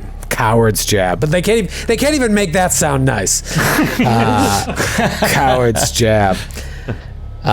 You can level up in this game. You get access to better powers. You get a little boost, and it says here the first time the scum gets better. That's what they call leveling up. Gets better. Another specialty is rolled. From the second time the scum gets better, it's possible to re-roll these 2 specialties or just 1. So you get a second specialty when you level up. After that, if you roll the same one, you get to choose which ones you have, so you could get rid of Coward's Jab and take something else. Joe, let's do the Esoteric Hermit's power here. What is it called? You also begin with one of the following. That's all it says. D6 roll. Here we go. D6 roll. Master of Fate. It was Talk a to us. 1. What use are maps when the substance of causality itself is open to you? You know the right way with a DR8 presence test. Oh, cool. What use are maps? It's like no direction. Yeah, doesn't smell so foul down here. Oh, wait, that's Kate's character. Here's some perfume. Kate, would you Sydney's character, would you Sydney's step away so I could glean which way to I go? can't smell anything. What's wrong? That's fantastic. All right, so we flushed them out with their basic little hint of their origin, their special power ability native to their class, as well as their starting equipment. Before we even get into your actual ability scores, we're going to roll weapons. Correct me if I'm wrong, Sydney, Kate, and Joe, you only get a D3 for 4. weapons? 4. Is it a D4? I get believe- 6. I believe so. For me, I got mine was a 4. Well, what the hell am I talking about then? Skid gets... you're all limited in different ways. Skid gets a D6 on the weapon table. And Sydney, what do you get? I got a D4. You get a D4. Yep. Gutterborn Scum gets a D6. Esoteric Hermit gets a D4. Yeah. All right, so Sydney and Joe, give me D4 rolls. Kate and Skid, give me D6s. fucking 4 I got a 4 too. Wow. again. I got a 3. All right. I got a 3 also. I'm excited to see what is a 4. Why are we all rolling? This never happens. They're rolling 4 very is a well. knife. We each Ooh. get a knife. Do you want it? I mean, like, why would we re-roll? I feel like that's the best we're gonna do. No, that's the best Yeah. possible, I think. And then what do the 3s get? Short I got sword. a short sword. Yeah. Oh, hey, nothing wrong with that. Oh. And they all do the same amount of damage, right? We all Yep. do 1d4. Yeah. Knife does D4, short sword does D4. Okay, so Kate and Skid have short swords. Sydney and Joe have knives. But I'll tell you, I think it could, the difference, well, maybe not between short sword and knife, but like a staff is D4 too, right? But I think you could have pretty significant narrative difference between them, where this is like loosey-goosey, like what else can you do with your weapon besides hit something with it? A knife has its options, a staff has its options. That's You cool. can throw a knife, you can't throw a short sword. Right. You can pick a lock with a short sword or with a knife. You might not be able to do that with a short sword. So yeah, Or like trip someone with a staff or something. Right. Yeah. Love it. That's true. yeah. This is and this is the thing about this game. Is the game? I really think the game is. And this is probably true of any game. It's what you make of it. You can look at that and be like, it's the same damage, the same weapon. Let's see how our creative minds come up with the differences. Let's talk about armor. What do you guys get for armor? I think 3 of you are a D2, but someone was a D3. Yeah, I get D2. Sydney, you're D2. Skid, D2. I Or don't were know. you D3? I'm D2. You're a D. Oh, so maybe the Bard was D3. Yes, Skid, you get up to a D3, so you have the It is best D3. chance Okay. of getting at least medium armor. By the way, if you roll a 1, let's all be honest here, you start with no armor. Okay. You can buy armor. You might want to ask your friend Skid to buy you some. I rolled. Come into a lot of cash recently. And I want to know about that too. Where did that money Yeah. coming from? What'd you roll, Joe? I rolled another 4 on my D4. So you get light armor. That's a 2 Light armor. for you. Yeah. So ridiculous this And you die can decide tonight. what it is. Is it fur? Is it padded cloth, leather? We'll talk about how armor functions. Kate, what'd you get? I got a 4, so I have armor. You have light armor. Good. That's the best you can do. And same with you, Sydney. Did you roll? Yeah, Sydney. I also have light armor. Wow. Okay. So 3 light armor. Skid, what'd you get?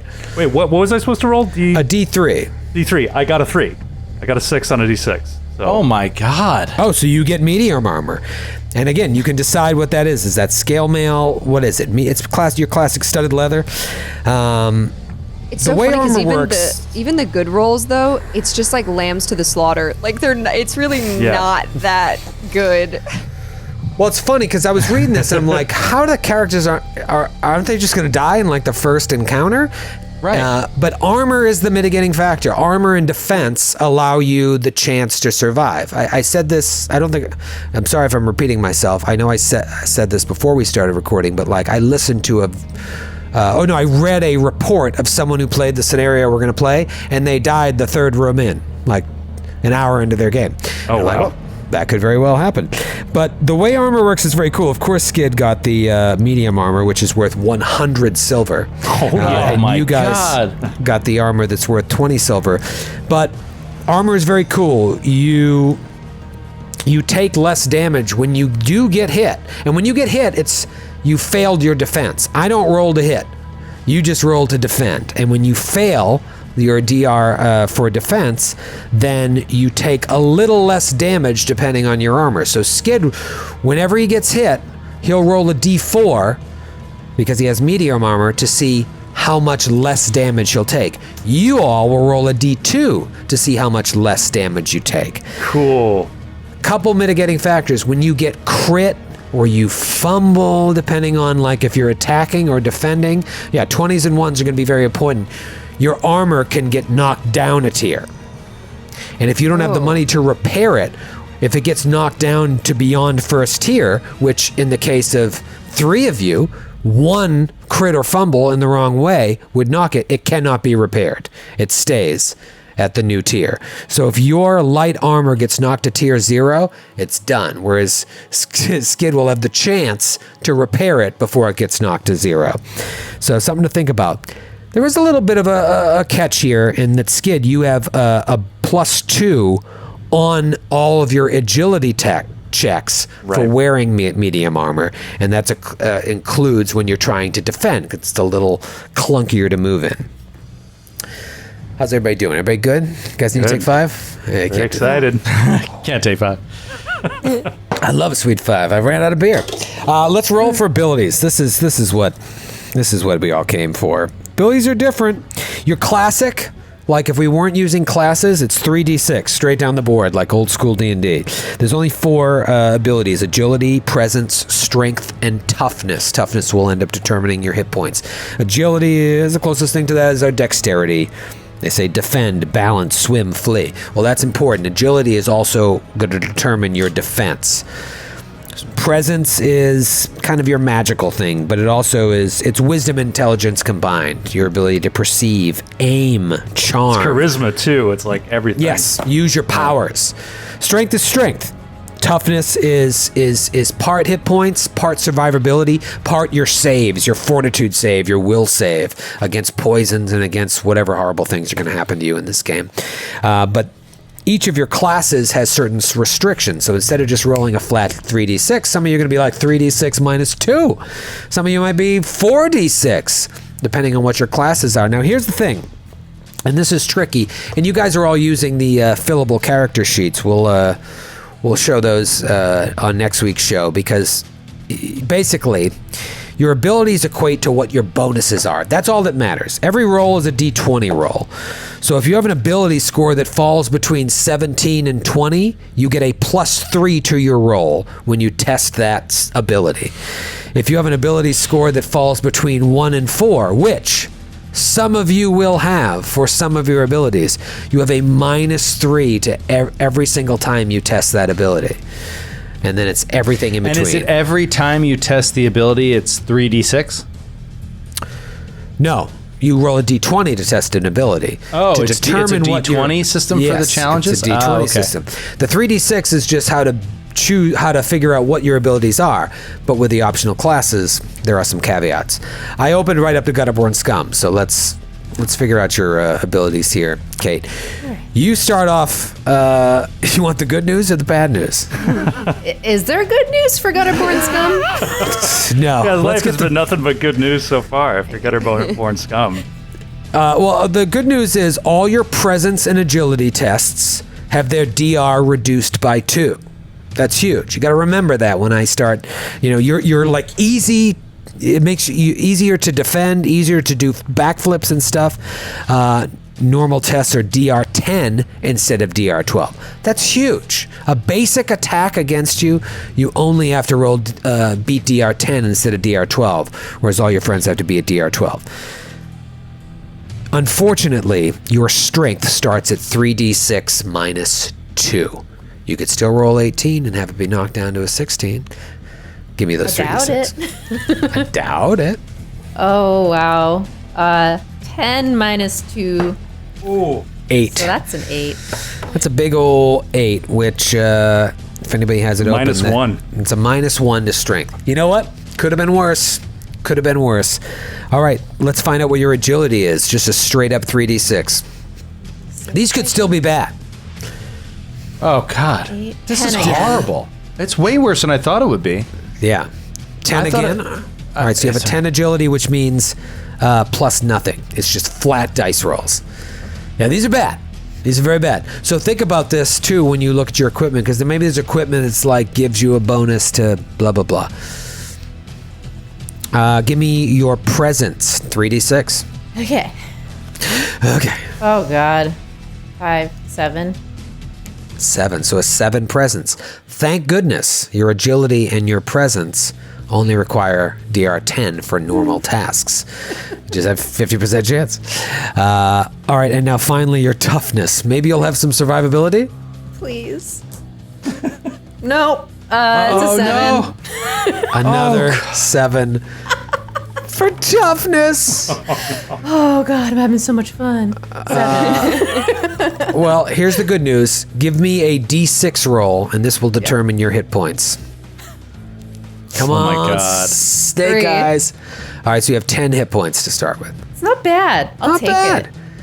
You know what you are, Kate? You're gutterborn scum. Thank you so much. You'll always be gutterborn scum. Let's go to the Esoteric Hermit. I got the book ones open here, Joe. Oh, Joe, this is everything is going to be bad for you. You're wise, So though. bad. So you get a 3d6 plus 2 for presence. Give me that. All right, 3d6 plus 2. Oh my God, 2 6s and a 1. So I got a 13 Plus 2, plus 2. 15 So presence. 15 is plus 2. Plus 2. Huge. Wow, Nice. Huge. that's awesome. You're wise, but you're also weak. So roll 3d6 minus 2 for strength. For strength, 6. So 4. Adjusted 4.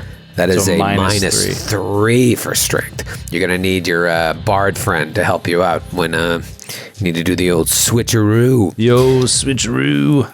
All right, give me a straight up 3d6 for agility.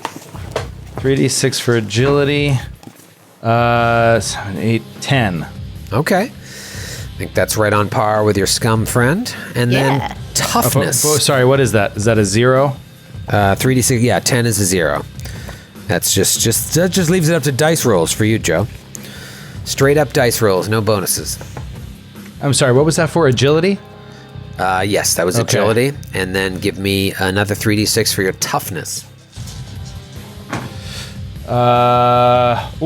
6, 5, and a 2. So another, 13. 13, yep. Great. Now give me a d4 roll to determine your hit points.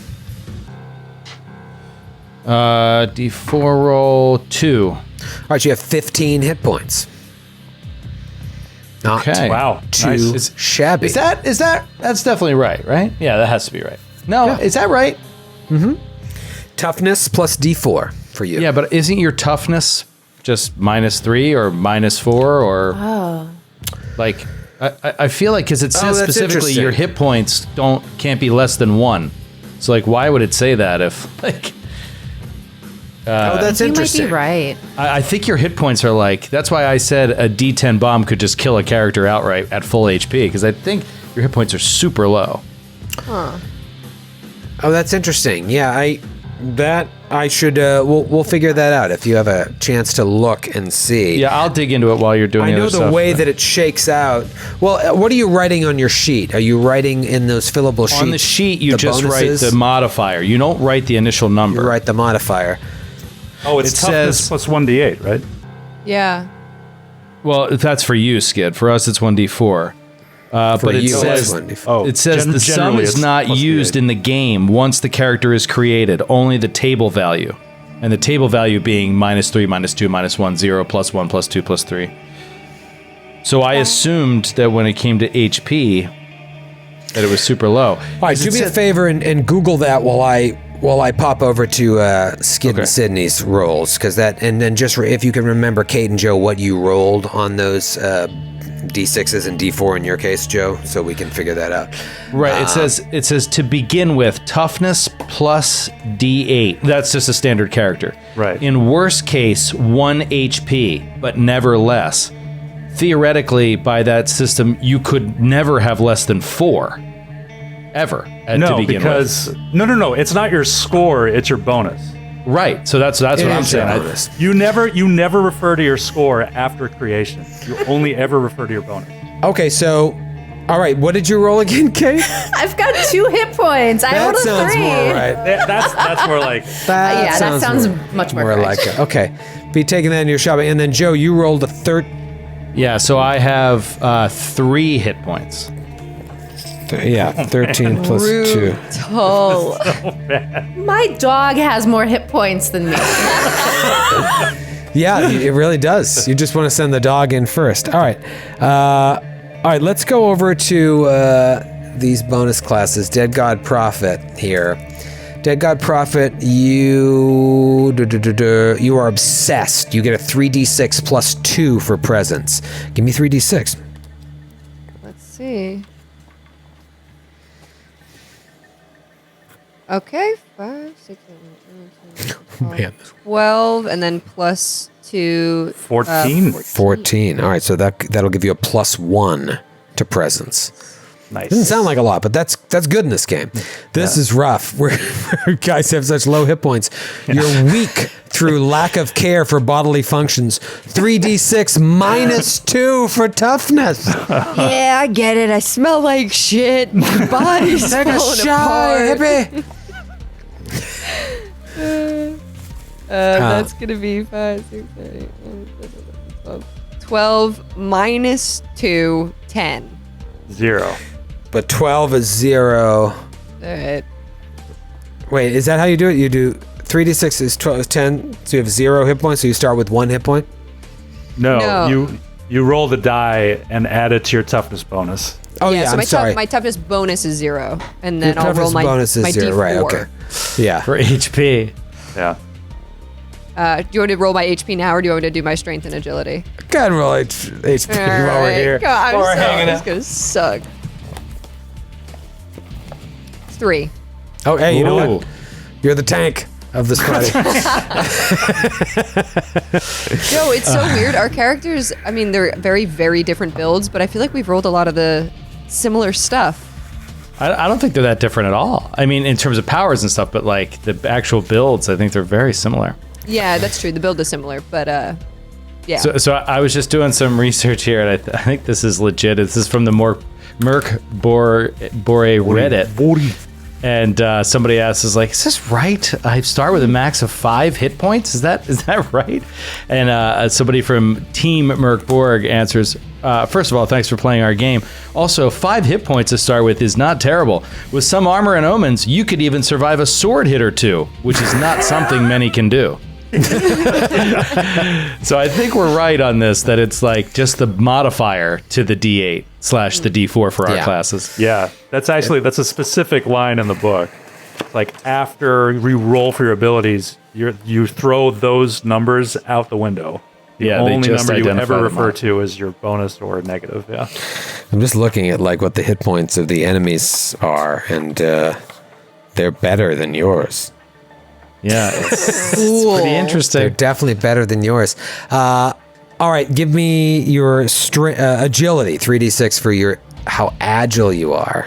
I got a 13, so that's a +1 for agility. Awesome. Now you realize the +1 is huge. Yeah.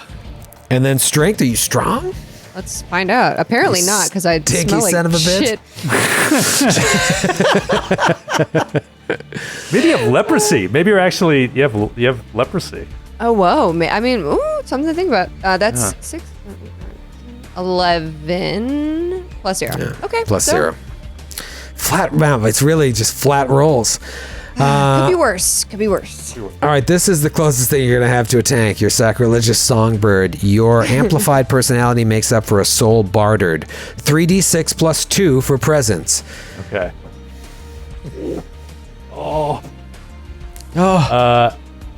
Okay, 11 with the bonus. So 0.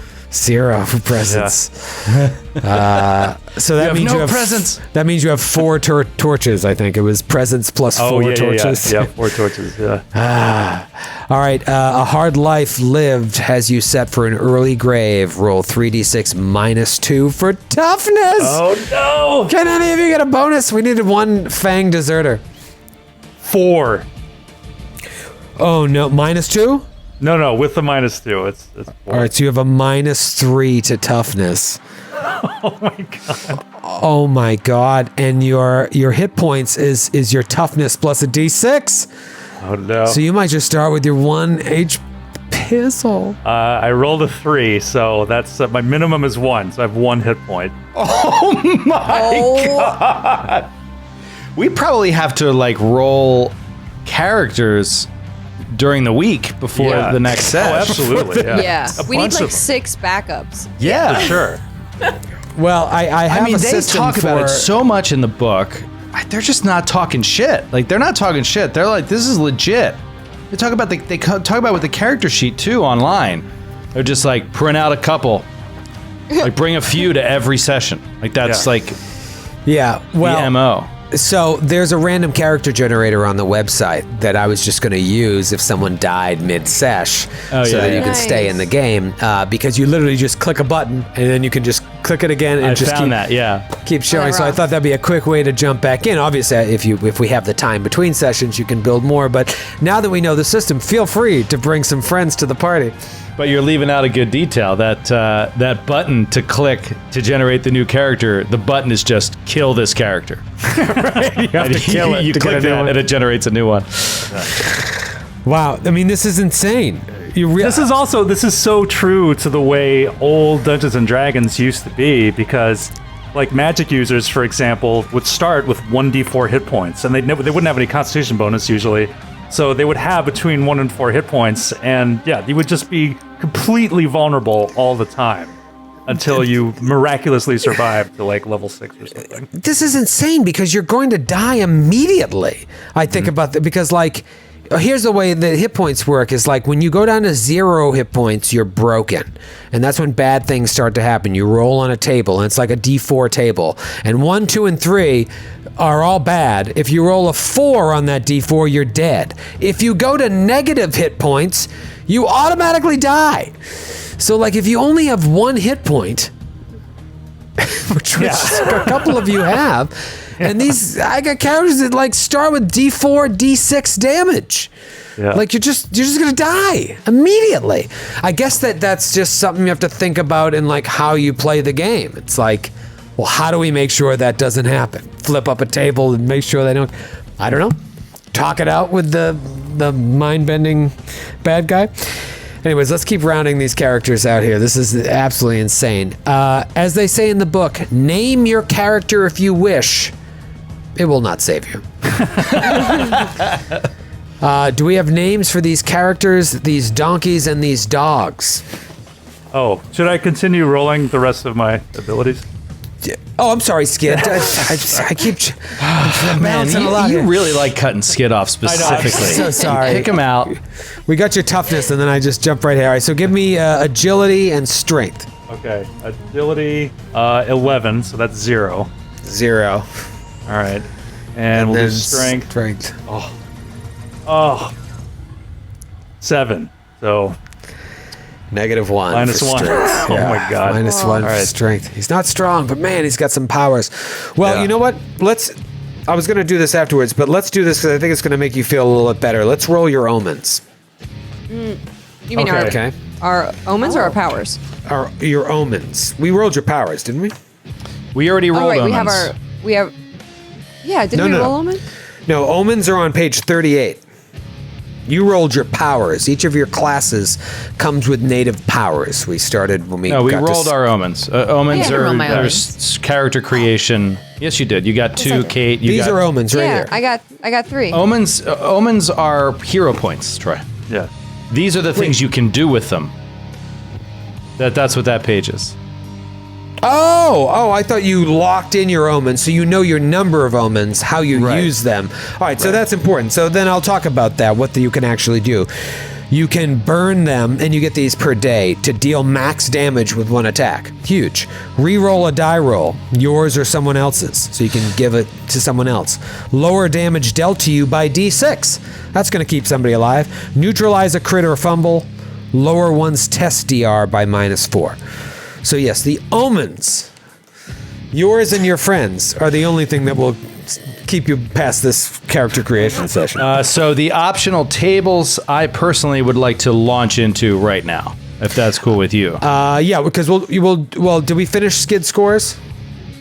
Yes. Okay, Yeah. good. Yeah, that's what I had next on my list. The next thing I had was so we are going to do that for like our characters. yes. And actually, I was gonna do names now, but let's do tables and then names at the end. Not even close on name. I need to know who this dude is, and I have Yes. I'm coming up with these ideas, but they all stink, and I'm like, look at this. It's a whole chart to just like for personality and body and like, it's Right. awesome. They Broken covered parts everything. of them. All right, so let's start on page 39, and we're all going to roll this. You're all going to roll something different. This is trauma, a bad childhood, hidden history, or a twisted fate attending your birth already shaped you. Everyone give me a D20 roll. If you roll the same, you can re-roll. I love this so much. No. I think. Roll twice, it says. Roll twice? Yeah, because I think you take 2 of these. Oh, okay, yeah. Features. Okay. I'm going to jump in here while everybody's rolling. Just a real quick remind everybody, we are giving this away tonight. We're giving this book away. What are we, crazy? No, the Free League has been very generous and is going to send a hardcover copy to 1 lucky winner tonight, but also 3 digital copies to 3 additional winners. Brennan, drop that link in chat. If you go to the chat right now, we will. You can click on that link and go and enter the giveaway to win a hardcover. You have to be in the U.S., Canada, or Europe to win the hardcover, but everybody else can enter to win a digital. There'll be 3 digitals and 1 hardcover for tonight's show. Thank you, Free League. Yeah, and like I said, if you don't win, buy this book. You're going to want this. I mean, I'm it's telling so you, worth it. Amazon has been lit up with worth people it. buying It's so this. small and easy to carry, and it's awesome. All right, what are your 2 terrible traits? Who rolled 2 D20s already? I'm shrewd and deceitful. That sounds like a Gutterborn scum. Shrewd and deceitful.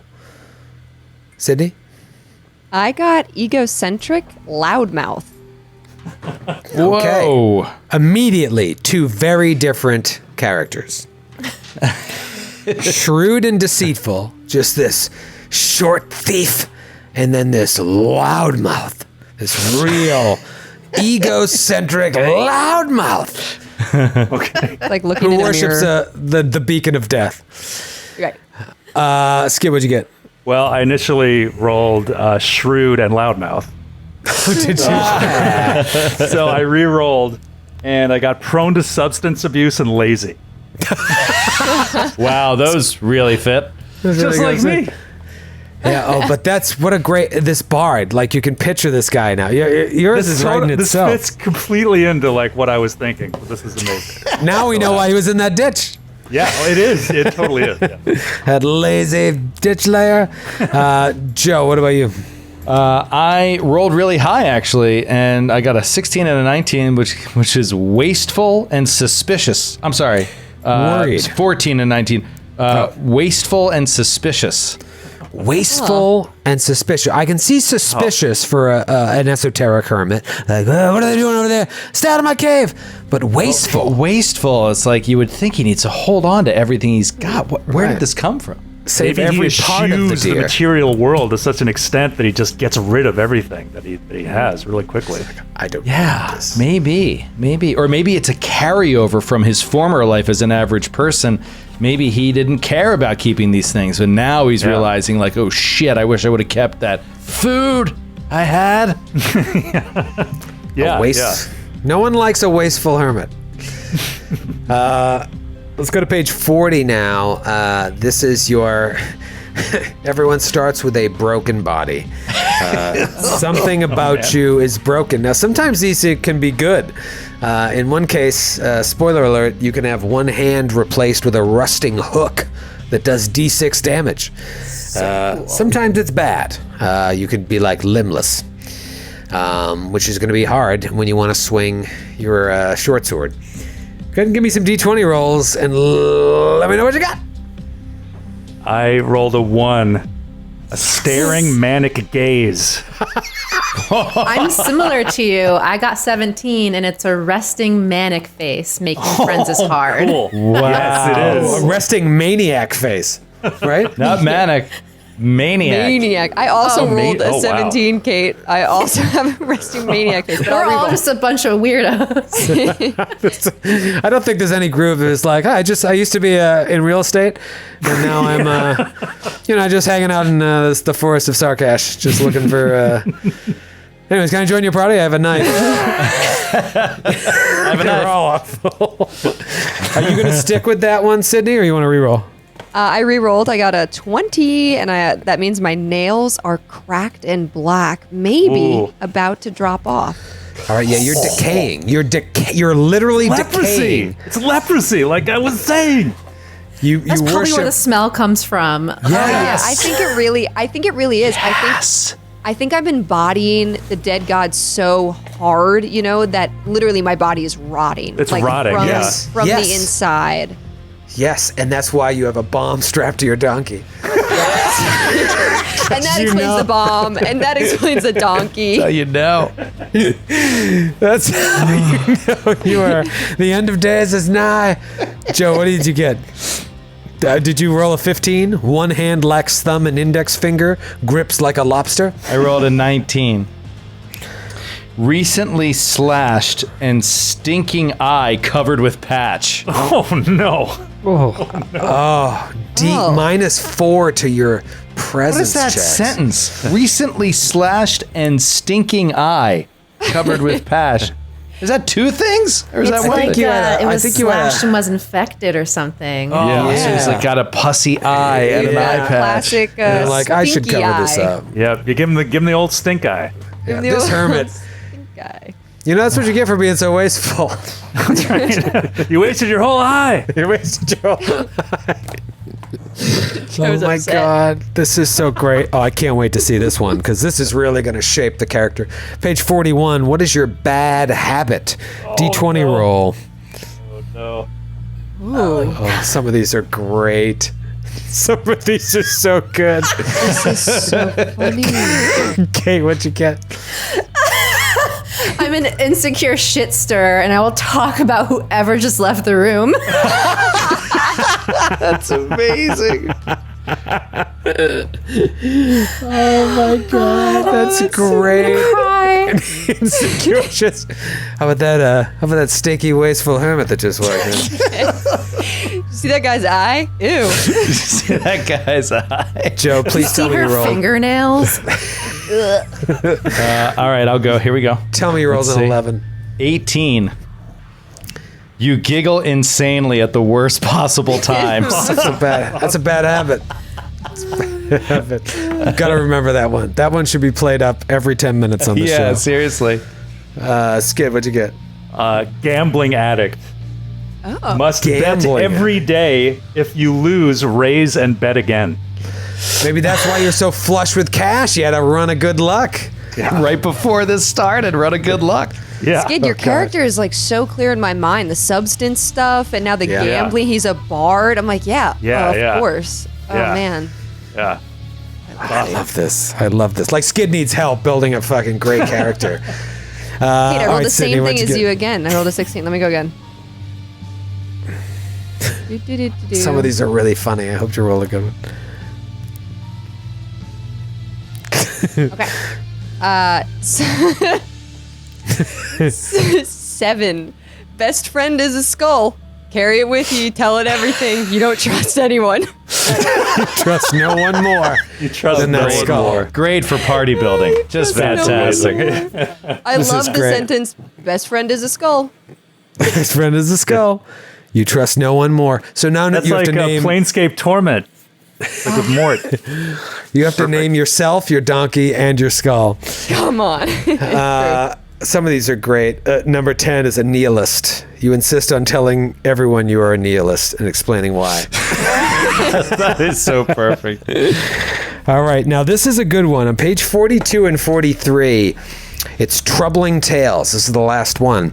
The whole group can share the same backstory, or groups within the group can share a tale, or the GM can quickly give history to a seemingly mundane character. You can either roll a d20 or throw a knife at the page to the right. I love this. I kind of like, and you can talk me out of this, all of you sharing a backstory, only because it's going to connect you to where our story is actually going to begin. So knowing this, why you all ended up together, we can fill out the hows and the who's and the details. But I like the idea of a unified backstory. Yeah, so who rolls? Do you want to roll that, Troy, or? I'll roll. Let's let Joe roll. Let's let Joe roll it. You Yeah, want Joe? yeah. Yeah, have it be something bad. Joe, decide our fate. Yeah. Oh no. You've made your choice. Hi, Shadow. A 3. Ooh. We have a rare, sought-after item. Oh, that's bad as shit. Cool. How did we come in possession of it? What is it? What is it? Do we trust each other even within the group? It's like With treasure of this the item. Sierra Madre.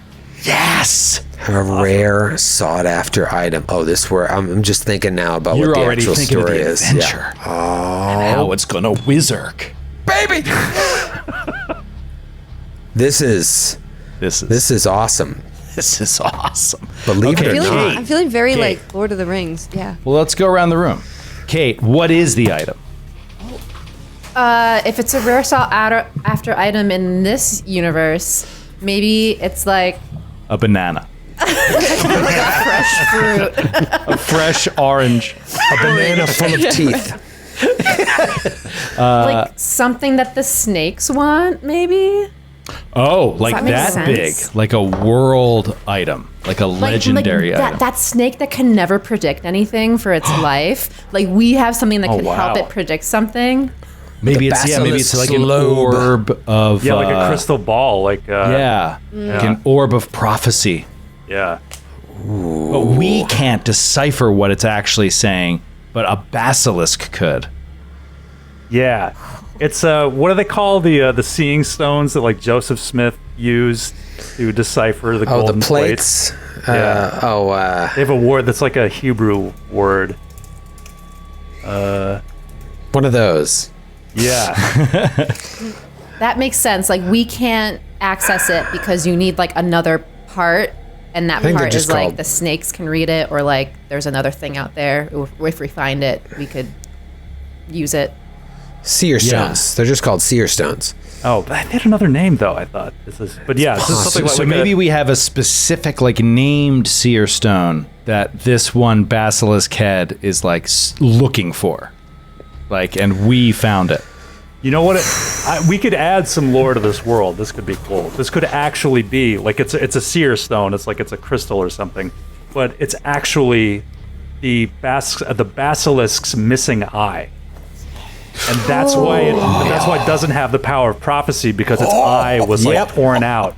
Like Wait. at the beginning of So time. maybe that's why Omen. we can't use it or do anything Omen. with it, because if you look at a basilisk, you turn to stone. You get fucked Right. up. So maybe we can't. like, We don't look at it. We keep it wrapped up. Yeah. You tried to look at it once, Joe. Your character tried to look at it once. Yeah, and it like melted my eye. Yes. Right. Yeah. Your one eye is stone. Right. And it smells. Yeah. Ooh. Or that's where you hide it. Behind my eye. Behind the patch. Think about that. I know that sounds ridiculous. And like, No. But it kind of works with the story. You have, Yeah. all right, so you have the basilisk's eye. Boom, item, basilisk's eye. And you hide and it in the power. in the hollowed its out. power induces this secretion from the joint. It's like constantly trying to defend against it, and so he just oozes like pus down his face constantly. And that's It's great from though. under. No one would Really, ever it's think just to take it. infected. That's Yeah, just, they you're would really, just be like, "Oh, I'll stay away from that." you're Ugh. really Yeah. very sick. We are rounding the bend here. Every morning you roll presence plus a d4 to determine how many times you can use your powers that day. Remember what your powers are. Some of you have 2 powers or 2 things. Choose from your available scrolls. When reading a scroll, test Presence DR12. If you succeed, that power is activated and you subtract 1 use from your daily total. If you fail, the power doesn't work. You lose D2 hit points, which could kill one of you, and you become dizzy for the next hour. During this time, powers will always fail in the worst possible way. So, let's determine how many powers you will start with at the beginning of the day. Everybody give me a D4 roll. And then add your presence bone. We roll this every day. Yeah, this is like you're preparing spells. 3. 3. And what's your presence? 0. All right, so you have 3 powers. Mark Okay. that on your... There might be a sheet for like number of active powers. Jojo? I rolled a 1, and I have a +2, so that's 3. Also, 3 times per day. Okay. Sydney? I got maximum 5. 5. And what's your Wow. presence? That's great. Nice. And what's your presence, Sydney? I have a +1 bonus to presence. So you got 6 uses of your powers. See, this is what's going to mitigate your low HP, but man, you got to be careful. Oh no, I meant 5 is with the plus. Oh, So I 5 only is have with the 5. bonus. Yeah. Still great. Kate, what about you? D4 I- plus presence. I rolled a 4, and I have a -1 presence, so 3. Okay. All right. So basically, your powers allow you to use those special abilities, I think, and then also. Is it also how many times you can use a scroll, or is the scroll, or is your scroll No, use scroll just dependent on like how many scrolls you have? Yes, scroll just has to do with money. Scroll's just money. You Right. buy scrolls. How many times you can use that power each day? But why Aren't do they even talk about reusable though? scroll? I think scrolls, like they It don't says disappear to- like in D&D, I think. Oh, they Yeah.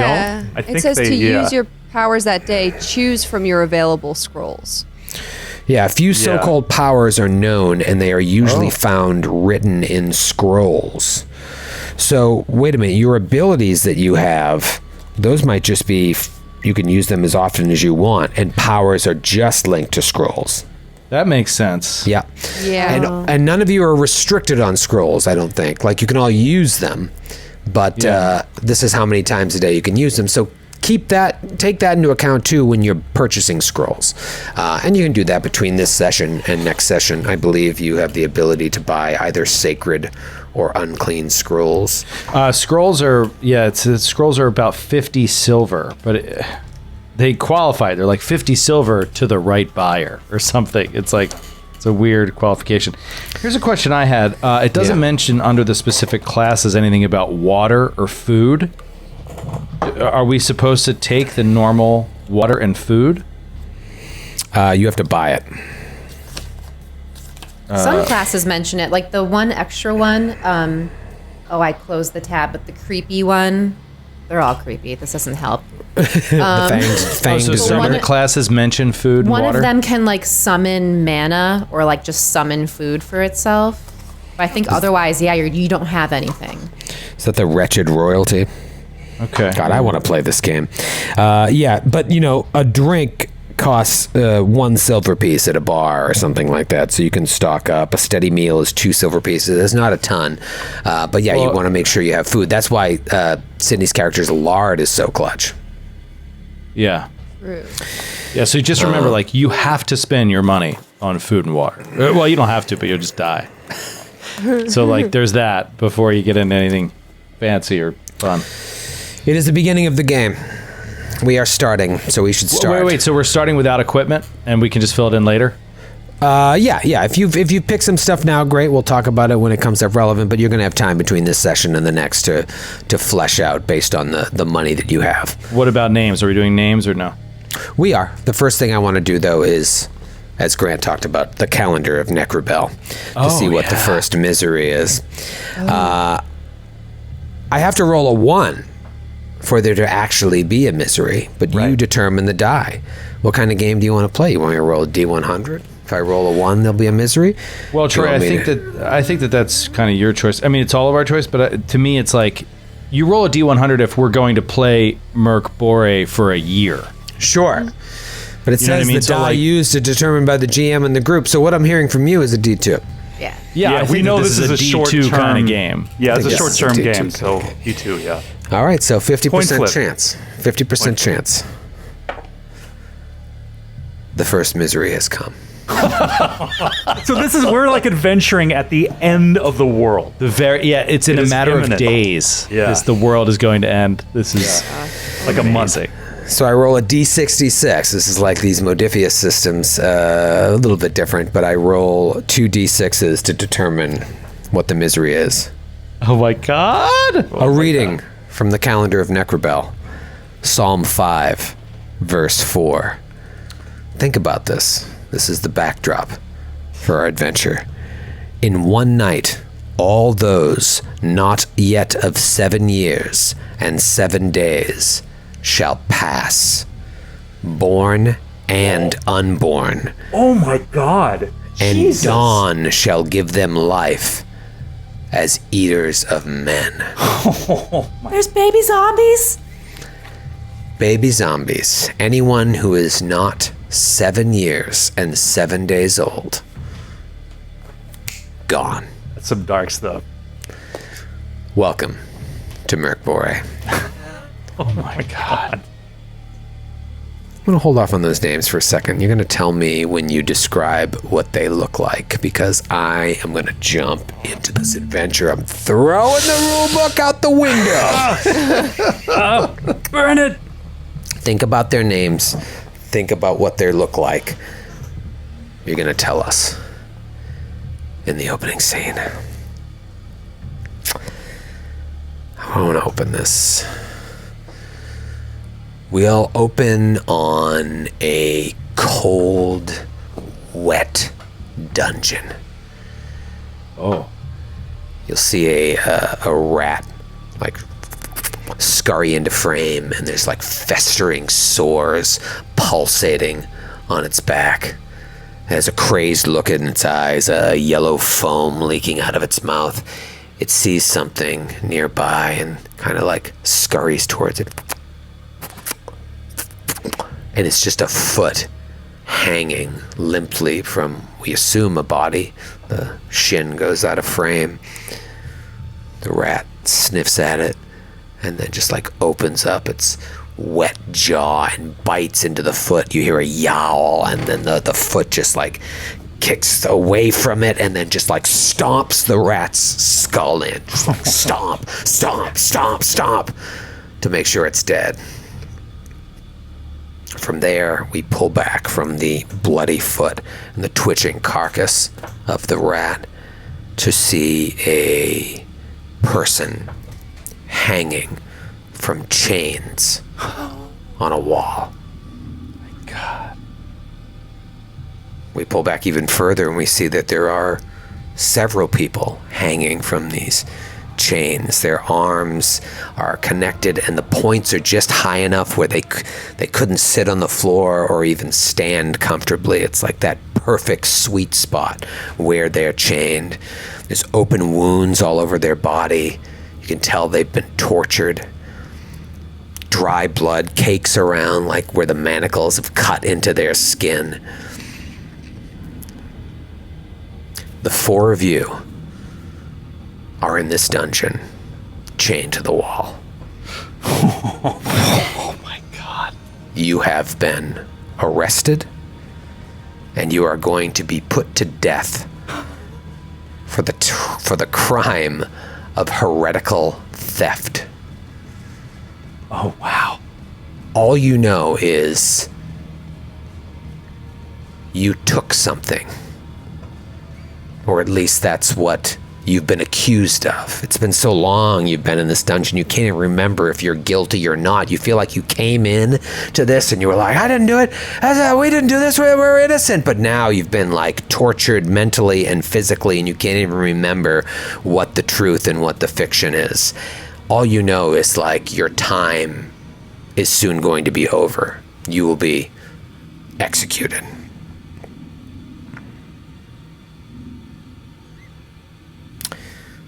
What do these characters look like? And what are their names?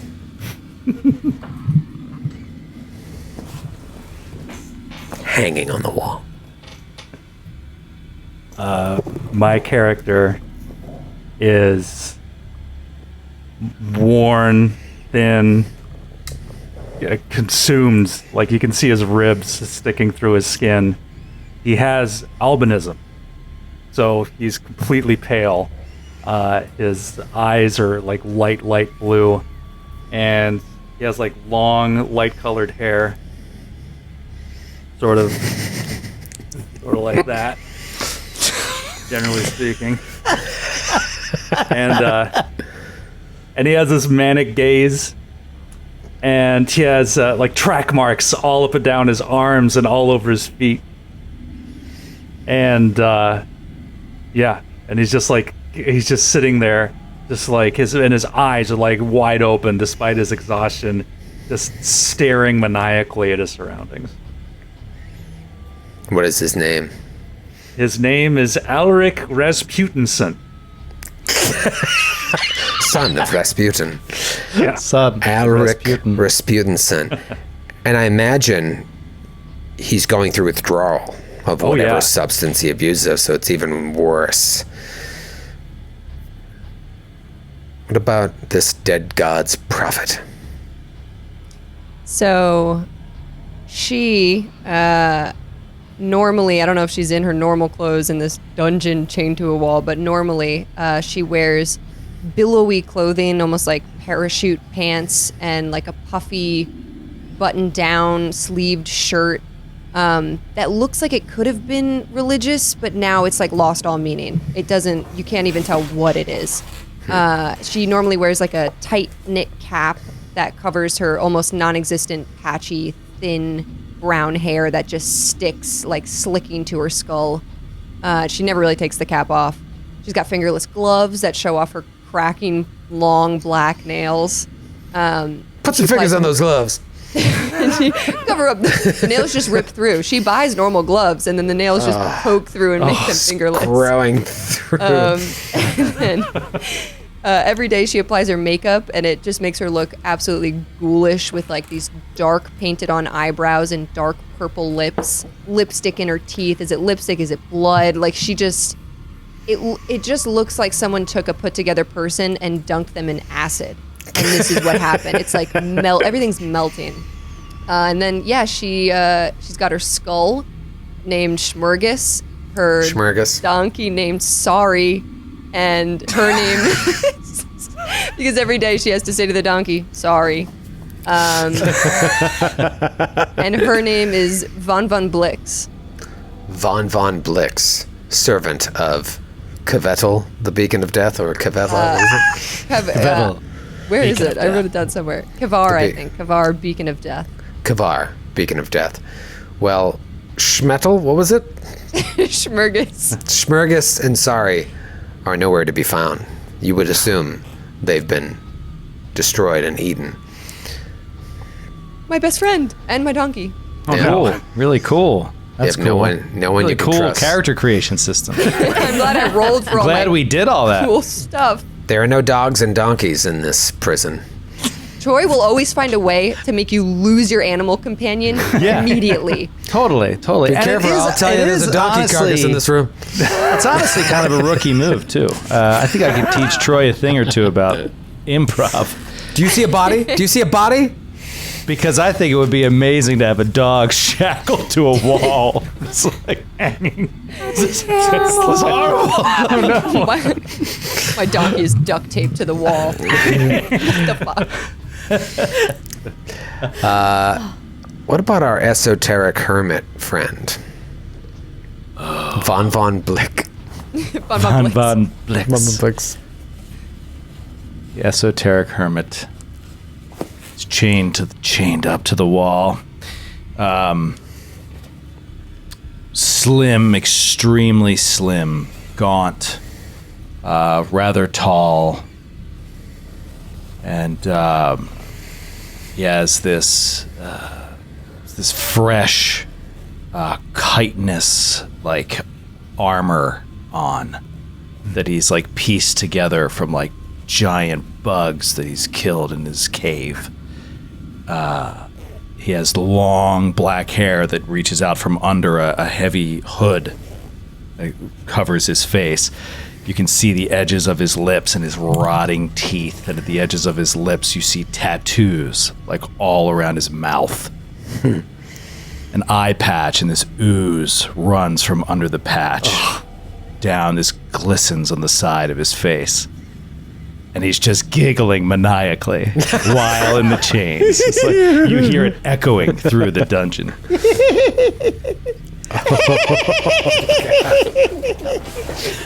That's unsettling. Yeah. What is his name? His name is Sludgeface Masterson.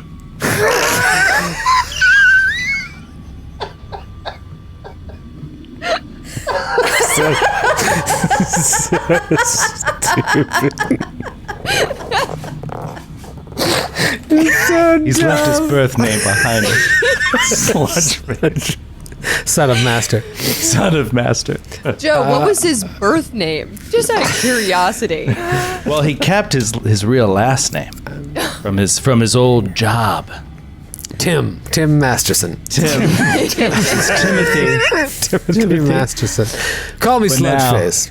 But now, yeah, he goes by Sludgeface. And luckily, I didn't have to name the dog because Troy killed him. I was going to ask you, what was your... I actually did name the dog. I Name named the him dog. Bane. Oh, I like that.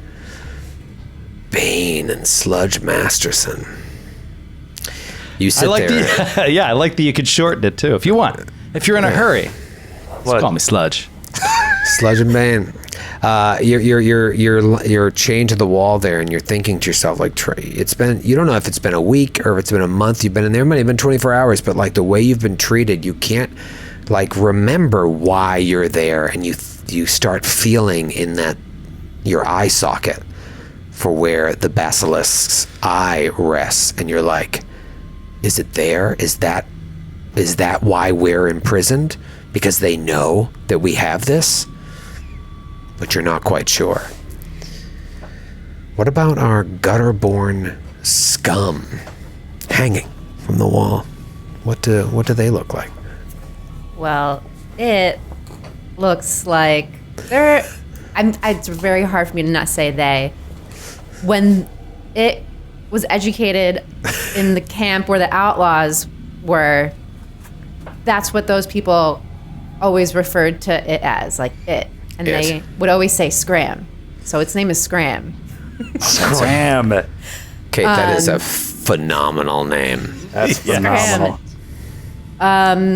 It looks like it was malnourished when it was growing up. So it's got like very skinny arms that are held up, very straight, maybe a little round belly, weirdly enough, and then like very thin legs. It has like long scraggly hair, and like maybe some like patches are missing or just kind of like starting to dread or just like, all over the place. It doesn't look in the mirror often. It doesn't know what it looks like. It doesn't care. And it's just hanging there with the maniacal grin resting. It's just how its face falls. What does it look like? What does that look like? What does that look like? Can I just like... I'm saying, Like- yeah, let me see it. Like that picture of the gutterborn scum in the rule book, that's the face it's always making, but a little bit more of a wider grin. Eyebrows are always like up and like furrowed, but it doesn't have full eyebrows anyway. It's also just hanging there, mumbling to itself because it's insecure, and it's like, here's you laughing. You're I don't remember anyone's name, but Skid's character is also like smiling, and it's just like mumbling to itself, like maybe talking shit about the guards, wondering where its dog is. As soon as they leave. Yeah. I feel like you're a cross between like a child's doll that someone cut most of the hair off of, and that creature from Island of Dr. Moreau that sits with Marlon Brando. Oh, Marlon Brando's little servant. Yeah. Weird servant. Just this creepy little it. Scram. Scram. That is- so creepy. That's almost omen-worthy. And I'm singing, I think. I'm like singing. Actually, maybe like alternate between singing like very softly and singing in this high-pitched like castrato voice. almost. I think that's whole what's time. eliciting the giggles. Yeah. It's like once you like sing a verse and like you finish it, he's just like, Yeah. It's funny because, like, in this world, are you all just losing it because you're in prison, or is this your norm? Is this how you all normally are? This is how we learn to be. How you learn Yeah, to I be? think we're at the worst end of our spectrum right now. I think that Sludge Face knows that like it's comical. The idea, like imprisoning for theft, or you know what I mean. It's all so insubstantial compared to what the cosmos has in store for I think- all of us, Yeah. jailers and the jailed included. And he's just like this. He finds such humor in it. Yeah. Like Von what? Von Blix is In just the yelling. horrible ways in which his jailers are about to die. Yeah. Yeah, I didn't mention Von Von Blix is, I forgot, she's a loudmouth. So constantly, she's not even like screaming or yelling, but constantly she'll just like make her voice very loud and demand Smorgas her skull. Just demanding it of any guard. How does that And sound? like straightforward, like, bring me him. And they're just like, we don't. I'm like, give him to me. Just over and over and over again. Like, dude, we don't know where the We don't skull is. have Can you it. I don't know please what you're stop talking about. Yeah, no, yelling? just Like, incessant Bring yelling. me Smorgas. I'm sure this dungeon has a meticulous, tracking Property- system for property taking your tracking property and system. storing it. It's a weird place to be in. Yeah, I can imagine this position that you're thinking about, Sludgeface, because it's like it's laughable. The end of the world is nigh. All of our roles here, the jailer and the jailed, what's the point? Right. What are you trying to do? You're chained to the wall, all four of you, and you assume that you're going to be executed sometime in the next day or so. That's what they keep telling you. You don't know if like they're just saying that to get you on edge, trying to get something out of you, or if it's actually going to happen. Somewhere down the hallway, you hear a door open and close, and then you hear footsteps.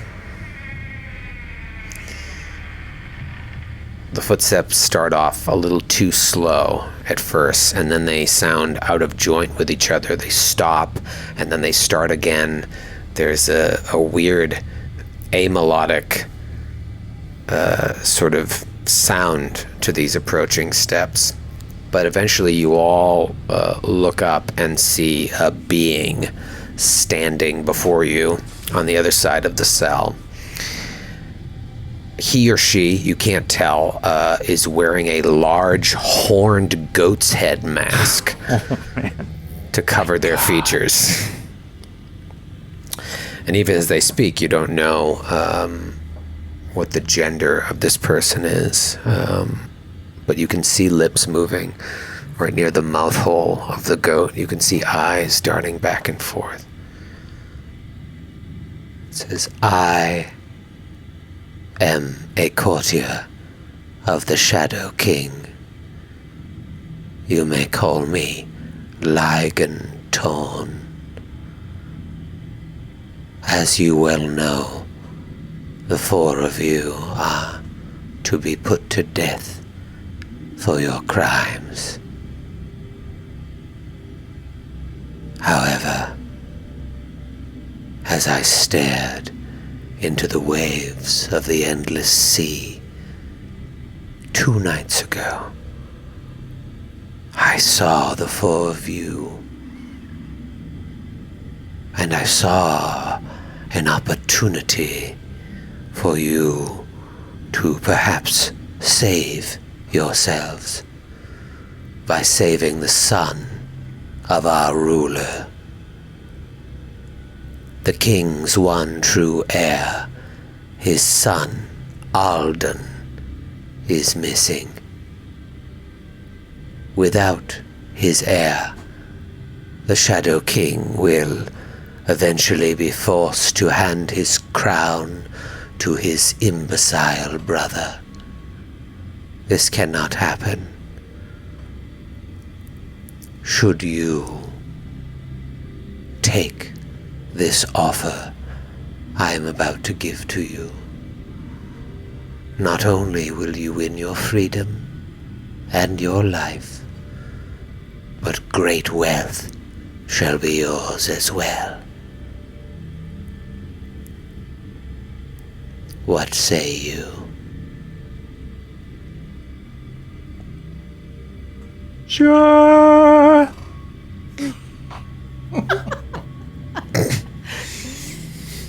You heard the man? Unchain us. Get us out of here. Not so quickly, Von Blix. Who told you my name? The skull. No, Schmuggus. Betrayed you. No, Schmuggus would never. We used water torture on him for days, and finally he spoke. Now she rips out her hair. Whatever's left. Cried like a baby. No! So you are in, that's two of you. What about you, Scram? And you, the one they call Sludgeface? Yes, where's my dog? Your friends are safe, and they could be returned to you along with the items that were on your person when you were arrested. But now that I speak to you, I do not even know if you are up for the job. Mr. Masterson, you've been oddly quiet, whereas last night you cried and wet yourself. The gods said you just were a blubbering mess of tears and urine for 14 to 16 hours straight, but yet now you stand there before me silent.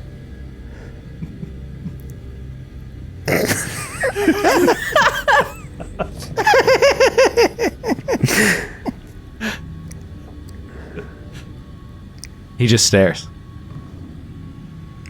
There's something funny. Shows these rotting teeth. Laughs. Just looks at you. You'll be one of the first to go. Yes. When it is all said and done. There's just one eye that you can see, the other behind a patch. Your mask will not save you. Yes, the end is coming for all. Reports came in this morning of children found dead all over the land. I heard mothers crying all through the night to awaken and find their spawn dead and arisen again. Yes. The Psalms speak of it. It was inevitable. And now it has come to pass. Just as this is all part of the plan. So yes, we will go on your errand. Because we must. It is written. Good. You will retrieve the child and bring him back here discreetly. What questions do you have for me? Why is it the Shadow King cares so of an heir when there is no future of his kingdom? The future is uncertain, Sludgeface. Time is unknown. Even if he should die and only one day exists after his death, he does not want his brother in the throne. All right. The child, how old is it? 8 years, 2 months. So lucky. I'm still trying to work out how it talks. But like, yeah, it's sitting there like smiling going, yeah. Just like after everything you say, Sludge. It's just like, winner, chicken dinner, huh? Must be older than 7 if it's still alive. Yes. The rumors have said that those that have perished were of a certain age. We do not know, but hopefully Alden yet lives. It is believed he is imprisoned in a rather infamous underground locale, a place no free man would willingly go, because none have left of those who have entered. It is a place known only as the Accursed Den.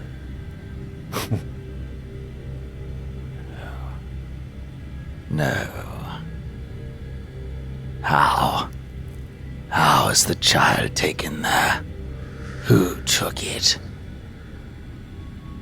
The goat mask stares at you and tilts its head. It is not known. Children disappear all the time in our world. There are creatures that walk the earth, that feast on them as easy prey. And then there are those who abscond with them for darker purposes. This child will one day be king. He must be returned. Through the mask, you see the eyes roll back in the head, and like the mask goes up. He's like, you found your power in Sarkash. And to Sarkash you must return. I can see the child, but I cannot speak to him. I fear that when you find him, he may be unwilling to leave the place he finds himself in. The head darts back again. All the more reason this must be done with haste. Something hungers in the depths. An enormous creature like a vast intestine. Ugh. Time is of the essence. You must go. It is a 2 days journey from here on foot to the edge of the Sarkash forest. You will be given that which you came with, as I said. It turns and starts to walk away, and then stops. Yes. 1 second. So if you're having us go on this journey that you want us to go on, can you maybe give us the food and water to get there and back?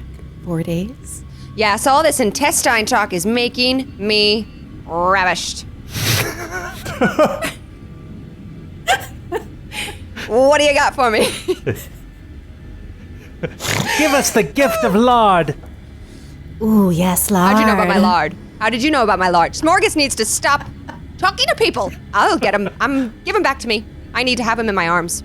He mentioned the lard after 17 hours of intense torture. Liar! I knew he was holding out. August would never speak of the Lord. You're lying, and I hate you. Liar. What you ask for will be given to you. Enough for you to reach the Accursed Den, no more. For your fate will be sealed once you walk inside. If you choose to take this opportunity to betray your king, I will watch, and I will see, and you will be hunted and brought down.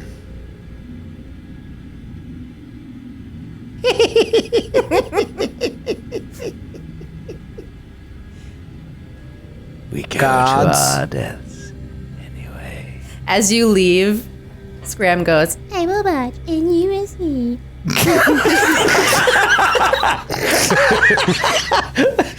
But Von cracks up. That's classic Scram right there. Yeah, we all probably laugh. Like, We all go for a group high five, and our chains pull us back against the chain wall. like swinging.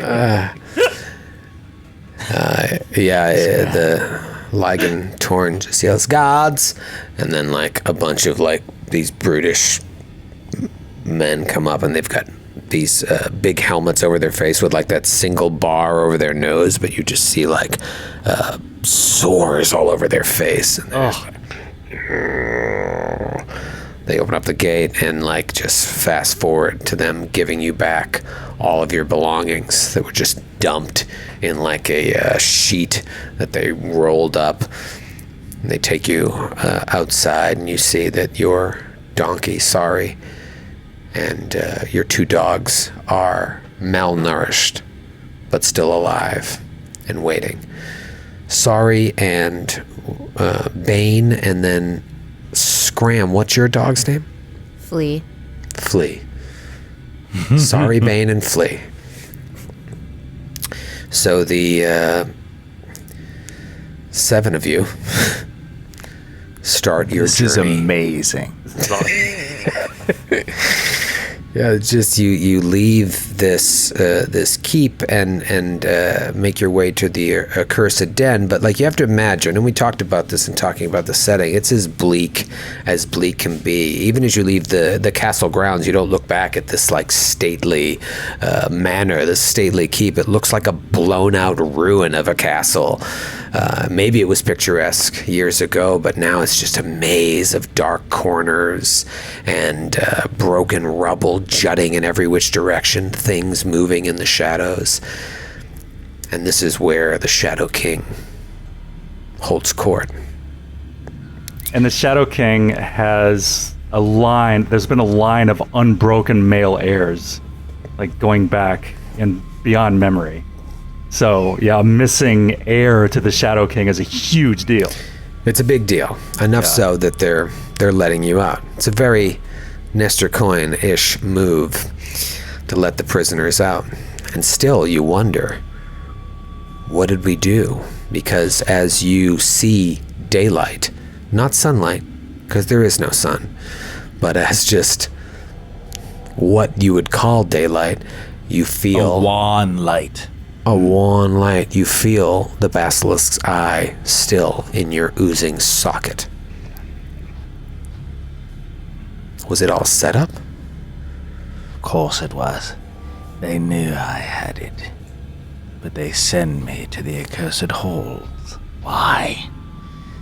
What do they want with it there? And I'm just playing suspicious.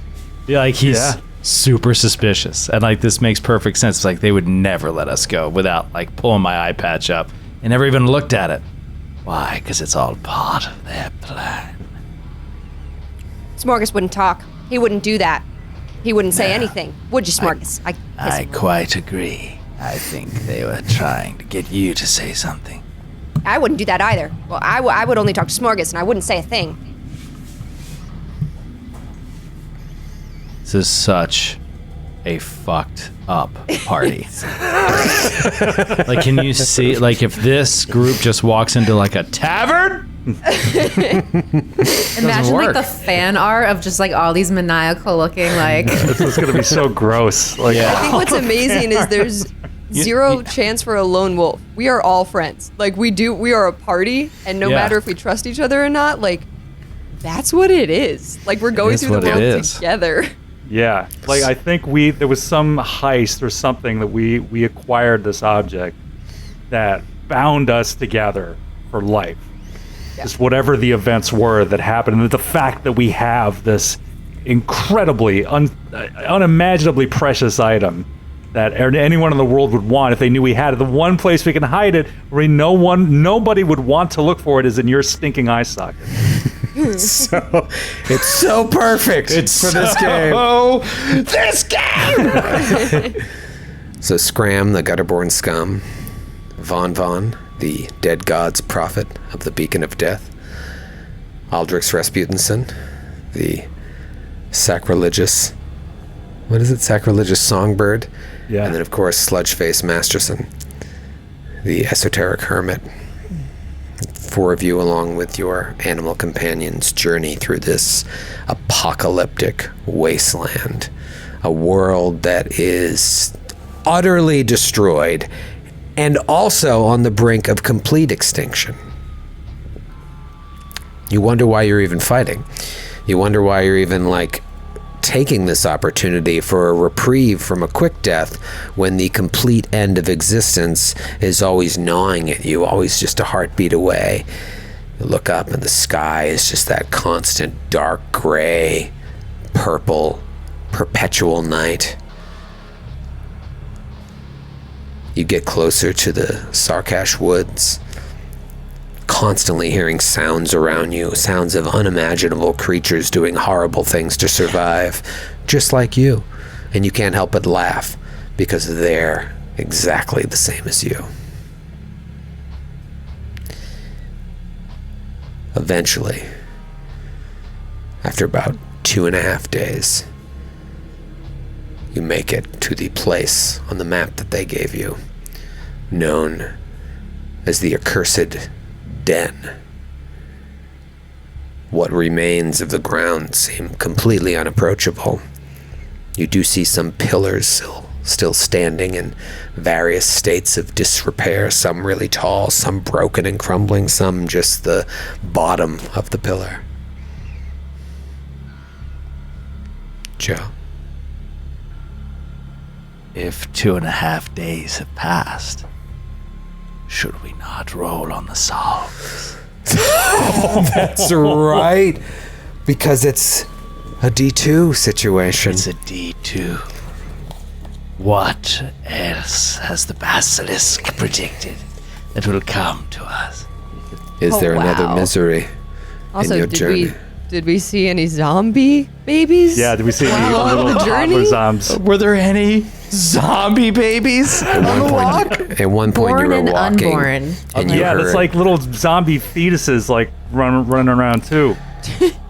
At one point while you were camping out one night, you were all sitting there and talking and wondering what the Accursed Den is, and you heard a noise in the distance not far away, and one of you went to check it out. We'll say that Scram was like, I'll go check it out. You walk over there, and as you get closer, you hear like a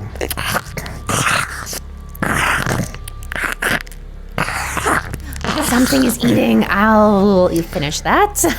this chewing sound. Yes, Kate. And out of curiosity, Scram scrambles up to a clearing where you see a dead oxen with flies buzzing around it and 6 infants eating its corpse. Oh like no! piglets suckling at their mother's teeth. Oh no! And horrified, you run back to camp. Oh. I'm still smiling. It's not worth it. It's not worth it. It's not worth it. No. And another misery has befallen Oh no. the world. A reading from the calendar of Necrobell. Psalm 5 again, verse 1. The lake and brook shall blacken, and the water become tar. Uh-oh. No more water. No more water. In the world where all you need is water, all you have is what's on your person. Might want to think about that when you do your equipment buys between now and next sesh. There is no more drinking water in the world. It is all tar. My God. Anyone under 7 years and 7 days is dead and rising again as a zombie baby. But guys, you got to get to the Accursed Den. Got to keep to our deadlines. I mean, Listen, zombie babies, tar water. we want to I got to make get to sure. the Accursed Den. Make sure we get a It's your good manager recommendation sending an email. from the Shadow The manager's King. like, I know in these unprecedented times that the drinking water is turning to tar. We've got the zombie kid thing, but just make sure that you still get to the Accursed Den. It would be really unfortunate if you didn't make it on time. The seer sees all, like in Tom. But you get there, you see the pillars, you see just like, you don't even know, you start to walk the perimeter, there's no entrance that you can see. You see a dome towards maybe what was once the middle of this structure, completely capsized in, like if you took an egg carton and flipped it over and pushed in one of the eggs. That's what it looks like. Everybody give me a presence check. Oh, jeez. Say DR. DC 12? DR 12, yeah. DR 12 presence check. Yeah. Natural 20. Ooh, good start. Let's I got a get 15, critical. and I think that because I'm scum, it's a 10. Because I'm scum, that's a 10. Well, DR 10. Yeah. Yeah. DR 10. Okay, so you made I it. got a and- 7. Okay. And what about 18. Vaughn? 18. Okay, all right, so good rolls. Maybe Sludgeface is just distracted by being back in the Sarkash again, because you know this is where it all began for you. This is where That's right. It's in the something Sarkash, happened. right? Yeah. He's approaching the cemetery. Just like, This twisted barren forest with this horrible cemetery in it. yeah. I mean, if the answers he sought were here, he'd be here. But he had to go to this cave because he didn't want to come back here. Yeah, So I think yeah. coming back here, he's terrified. Yeah. You feel the basilisk's eye in your oozing socket pulsate like it knows. But luckily your companions are not distracted by the area, and they see an opening into a cave, like a rock wall. Looks like a worm's mouth, like the kind of worm that has teeth ringing the diameter of Like a it. lamprey. Yeah, lamprey. Yeah. And stairs leading down in the direction of the building. There's a stale smell. But as you look in, especially natural 20 for Mr. Rasputinson, you see what looks like an oil lantern flashing shadows on the wall towards the bottom of the steps. And the sound of running water. Oh. And we'll see you next week. Oh my god. I never thought I would cry laughing from such a disgusting game. And I thought it would be badass and gross. I didn't know it would be this badass and this gross. Like it exceeded my expectations in session 1. This is gonna be so fun. It's gonna be amazing. Congrats to the winners. Thank you for joining us. I hope you come back next week for more Mrk Borg. Yes. We'll see you guys next time. Bye guys. You guys. Babies eating oxes. Babies eating oxes and they're all eating the oxes. Babies on parade and they're all eating the oxes.